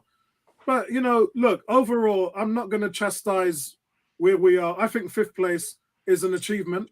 I think it is an achievement. I missed it at 1. I didn't predict right. I said 6. We got 5th. So I know. And listen, congratulations to you, because we were outside of Tom. None of us were near it. We actually had people coming there saying we were going to finish 10th. No, look, Man U didn't do as well as we had to do, but I do think that we have. Toby's laughing because that was D. I haven't seen D in a while, actually, but that was D. D said we were going to. we need to get goal scorers. I've been saying this from the last 3 years. We need to get goal scorers who can play football, not just goal scorers. The Jesus of the world, who's not a prolific goal scorer, but can actually play football all across the front line, skillful, can get in space, have speed, decent in the air. We need to get footballers. I don't have that. So. Andrew, Apollo, should Arsenal be a finishing school or training ground for managers? Look, when a corporation takes over a business, they have a decision to make at the boardroom level. And that decision is, are we going to take tried and tested people to move our business forward? Or do we want to be young, imaginative, expressive, and do we want to have a new way forward? And I always said that with Josh Kroenke, this whole thing with this new front office of Edu and Arteta, at that time Arteta was only head coach, and then he's got promoted into the manager, so now he has a say in the boardroom. And this whole thing was going to go with the 3 of them. This thing was just, they were moving in unison. It was all of them or nothing. And that's the package. And the fans have never really, I wouldn't say they've accepted it. They've not understood it. And it's going to be that way moving forward, by hook or by crook. That's it. It's the 3 of them. Arteta's going to be the manager. Edu's going to be the technical director and the scout. Richard Garlick's going to be the negotiation guy. And Josh is going to be the man who makes the decisions. That's it. I'm going to take a stab at Andrew. So if it's internal, create session planning, you person situation, almost like you're trying and testing the person. They're learning on the job, but they put in a real life situation to allow you to see whether or not they can succeed or not. If it's external, no, you don't buy somebody who's novice and never managed. No, you don't. Not for the level you are at. Now, if you're a Brighton, if you are a Burnley, those teams, you may take a young manager. In fact, if I'm Burnley, I probably wouldn't, because I need someone to save me. If I'm in the middle of the pack, I may take a risk. But not if I am an Arsenal, who's supposed to be a top 6 team or top 4 team. I want tried, tested, proven winners. Unless they're internal to my organization, they're deemed to be the successor. They clearly demonstrate over time that they have the capability. I give them situations to see how they progress and how they do. And if they do well, I can say, you know what? Eventually, as they evolve in the role, they'll assume the role. And that's the mindset of someone like Abramovich. He hires so much of the best that at times I've felt that he's had nowhere else to go because he's literally run through every single manager in Europe across the grid. Sometimes I look at Chelsea, I'm like, they've hired and fired so many managers. Like, who are you going to go to next? And but you can't question the results, though. You can't question the results. No, you can't. Yeah, but that's their mindset. One can say that Man City's like that because Man City have only ever gone out there, and God knows what they're going to do when Pep gets bored. Are you like FSG, which has been brilliant in these things in sports? Is you look for a club-type manager, you wait until that person's available, you bring them in, you give them the resources, and the rest is history. Sporty says, and this is really important, he says, relative to last season, this season has been a breath of fresh air. However, failing to prepare for Brentford on the opening game. Oh, come on, bro. We had 9 players out, man. We had 9 players out. That was not on them. Isn't it funny that they didn't do nothing for Arsenal then, but approaching Christmas, when teams were crying about how much COVID cases they had and everything, all of a sudden they made exemptions. I mean, I think our biggest issue was we had certain players who could have contributed to the team, and they weren't given regular game time. So, for example, a Saliba could have contributed when we have some of these injuries. A Pepe could have contributed with some injuries. A Torreira could have contributed when Partey was always injured. We have certain players who weren't the best players, but they could have done really well. And look, we had a mixed season. So beating Chelsea, beating West Ham, that should be applauded. That were great results after losing 3 straight. That's what I'm saying. That's what I'm saying. But I think my favorite part of this whole season was when we had that phase when we got knocked out of the Carabao Cup by Liverpool, and we had that horrible schedule of going away to Leicester, going away to Aston Villa, going away to Wolves. I said to you guys, we ain't going to win any of those games, and we won them all. I was like, what is going on? And that's what started that whole revival. Because if you remember, Bertram, Christmas, I said, Arsenal have 19 points at home record, tied Man City with the best record in the Premier League for home. But our away form was atrocious. And I said, if we're ever going to get to the top 4, it's going to be down to our away form. What did we do? We won 5 away games on the bounce and then lost a couple. But then ended up before today, before Spurs on Thursday, we had won 7 out of our 9 away from home. So yes, we lost. Newcastle. So that's what's really changed last season around, the away form. No, I think our biggest issue that we have had this season and last season is a lack of stability and continuity in the team. So if you think about the team, how many players have come and gone? How many players come in? Look at the Liverpool team, for example. Look at Man City team. They had a few people here and there, but it's been stable squads throughout the entire last few seasons. We haven't had that. Look at our team. We brought in 6 players this year. We got rid of a ton of players last year and this year. At some point, we'll have that. They'll buy their own players. Yeah. They'll keep their own players. There'll be continuity, stability, chemistry, organization, and adoption of the method that the manager is going to employ. All those things will resonate, allow us to have the stability we want, and then we can say, you know what, we can tinker here and there. Liverpool will bring a Jota 1 year, they're bringing a Diaz the next year. We're only adding supplementary to this. They're not adding holistically. We're about 2 years away from that. I agree. 100%. 100%. Tony, are you still there? Because I'm about to cut off the stream. Yeah, no, I'm here, brother. I'm just picking up a nightcap. You're sending a note to St. Maximum, telling him to stop destroying right back and getting into the game. They asked him like a fish out of water today. I don't care what Tony said about St. Maximum.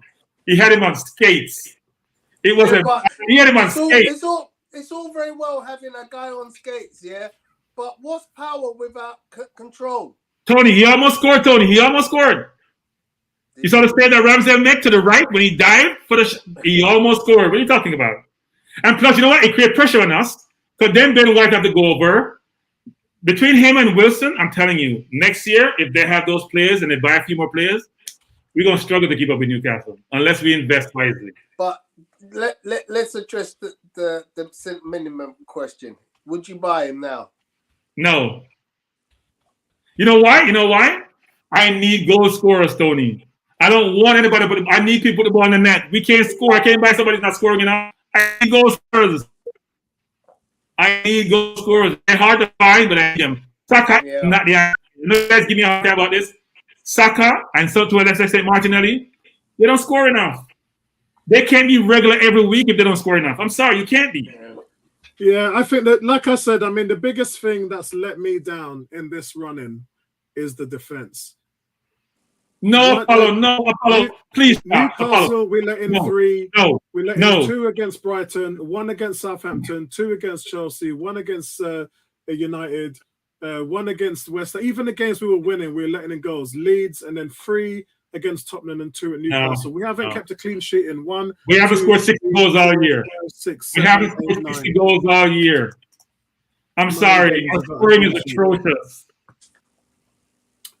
Yeah, so I think, and that was a strength for Arsenal. A strength was our defense, and it's just turned into mush. Yeah, but hang on. Really A strength of Arsenal used to be our goal scoring. Yes. That was a goal scoring for years. We haven't been able to score goals for years. Let's not forget Thierry Henry, 30 goals this season. Robert Perez, 15 goals this season. Tony, we have to go far back, Tony. Giroud, Walcott, Sanchez. We don't have to go that far back, Tony. We couldn't stop anybody from scoring. We couldn't stop anybody from scoring. That's our problem. That's right, yeah. And that's what he's got to do. He's got to fix that. All right, guys, listen. Let's reflect and yeah, let's call it a night. Reflect and look. We're back in Europe next season. No doubt, I'll get the bill for my season ticket next month. Actually, I'll probably get it in the next 2 weeks, and then I'm gonna have to go and my season ticket's probably gonna double now because of COVID they gave us a rebate, so I only paid £700 this year, but I'm expecting it to be something around £1,400. So season ticket's going to double in price next season.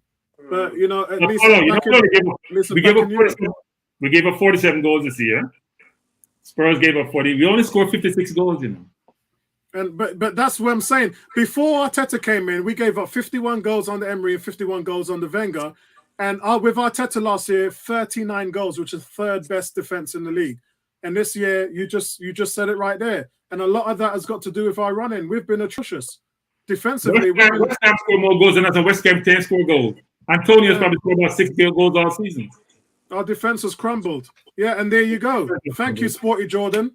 When Partey came out, Tierney and Tomiyasu, that was it right there.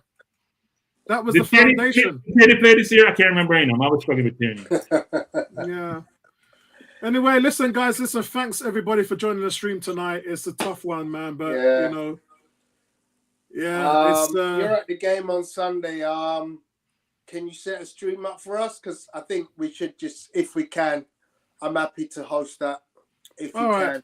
Yeah, and if Lisa can't, then I'll send you a code because you know how to work StreamYard now. Yeah, I've been having problems with Facebook lately. It's just not been working. I've sent them an email, but the thing about StreamYard is they're great on improving their system and taking your money, but as soon as you have any problems, you don't hear from them for love or money. All right, guys, man. Peace out, everybody, man. Take care. Have a good one. Nice one. Take care, guys.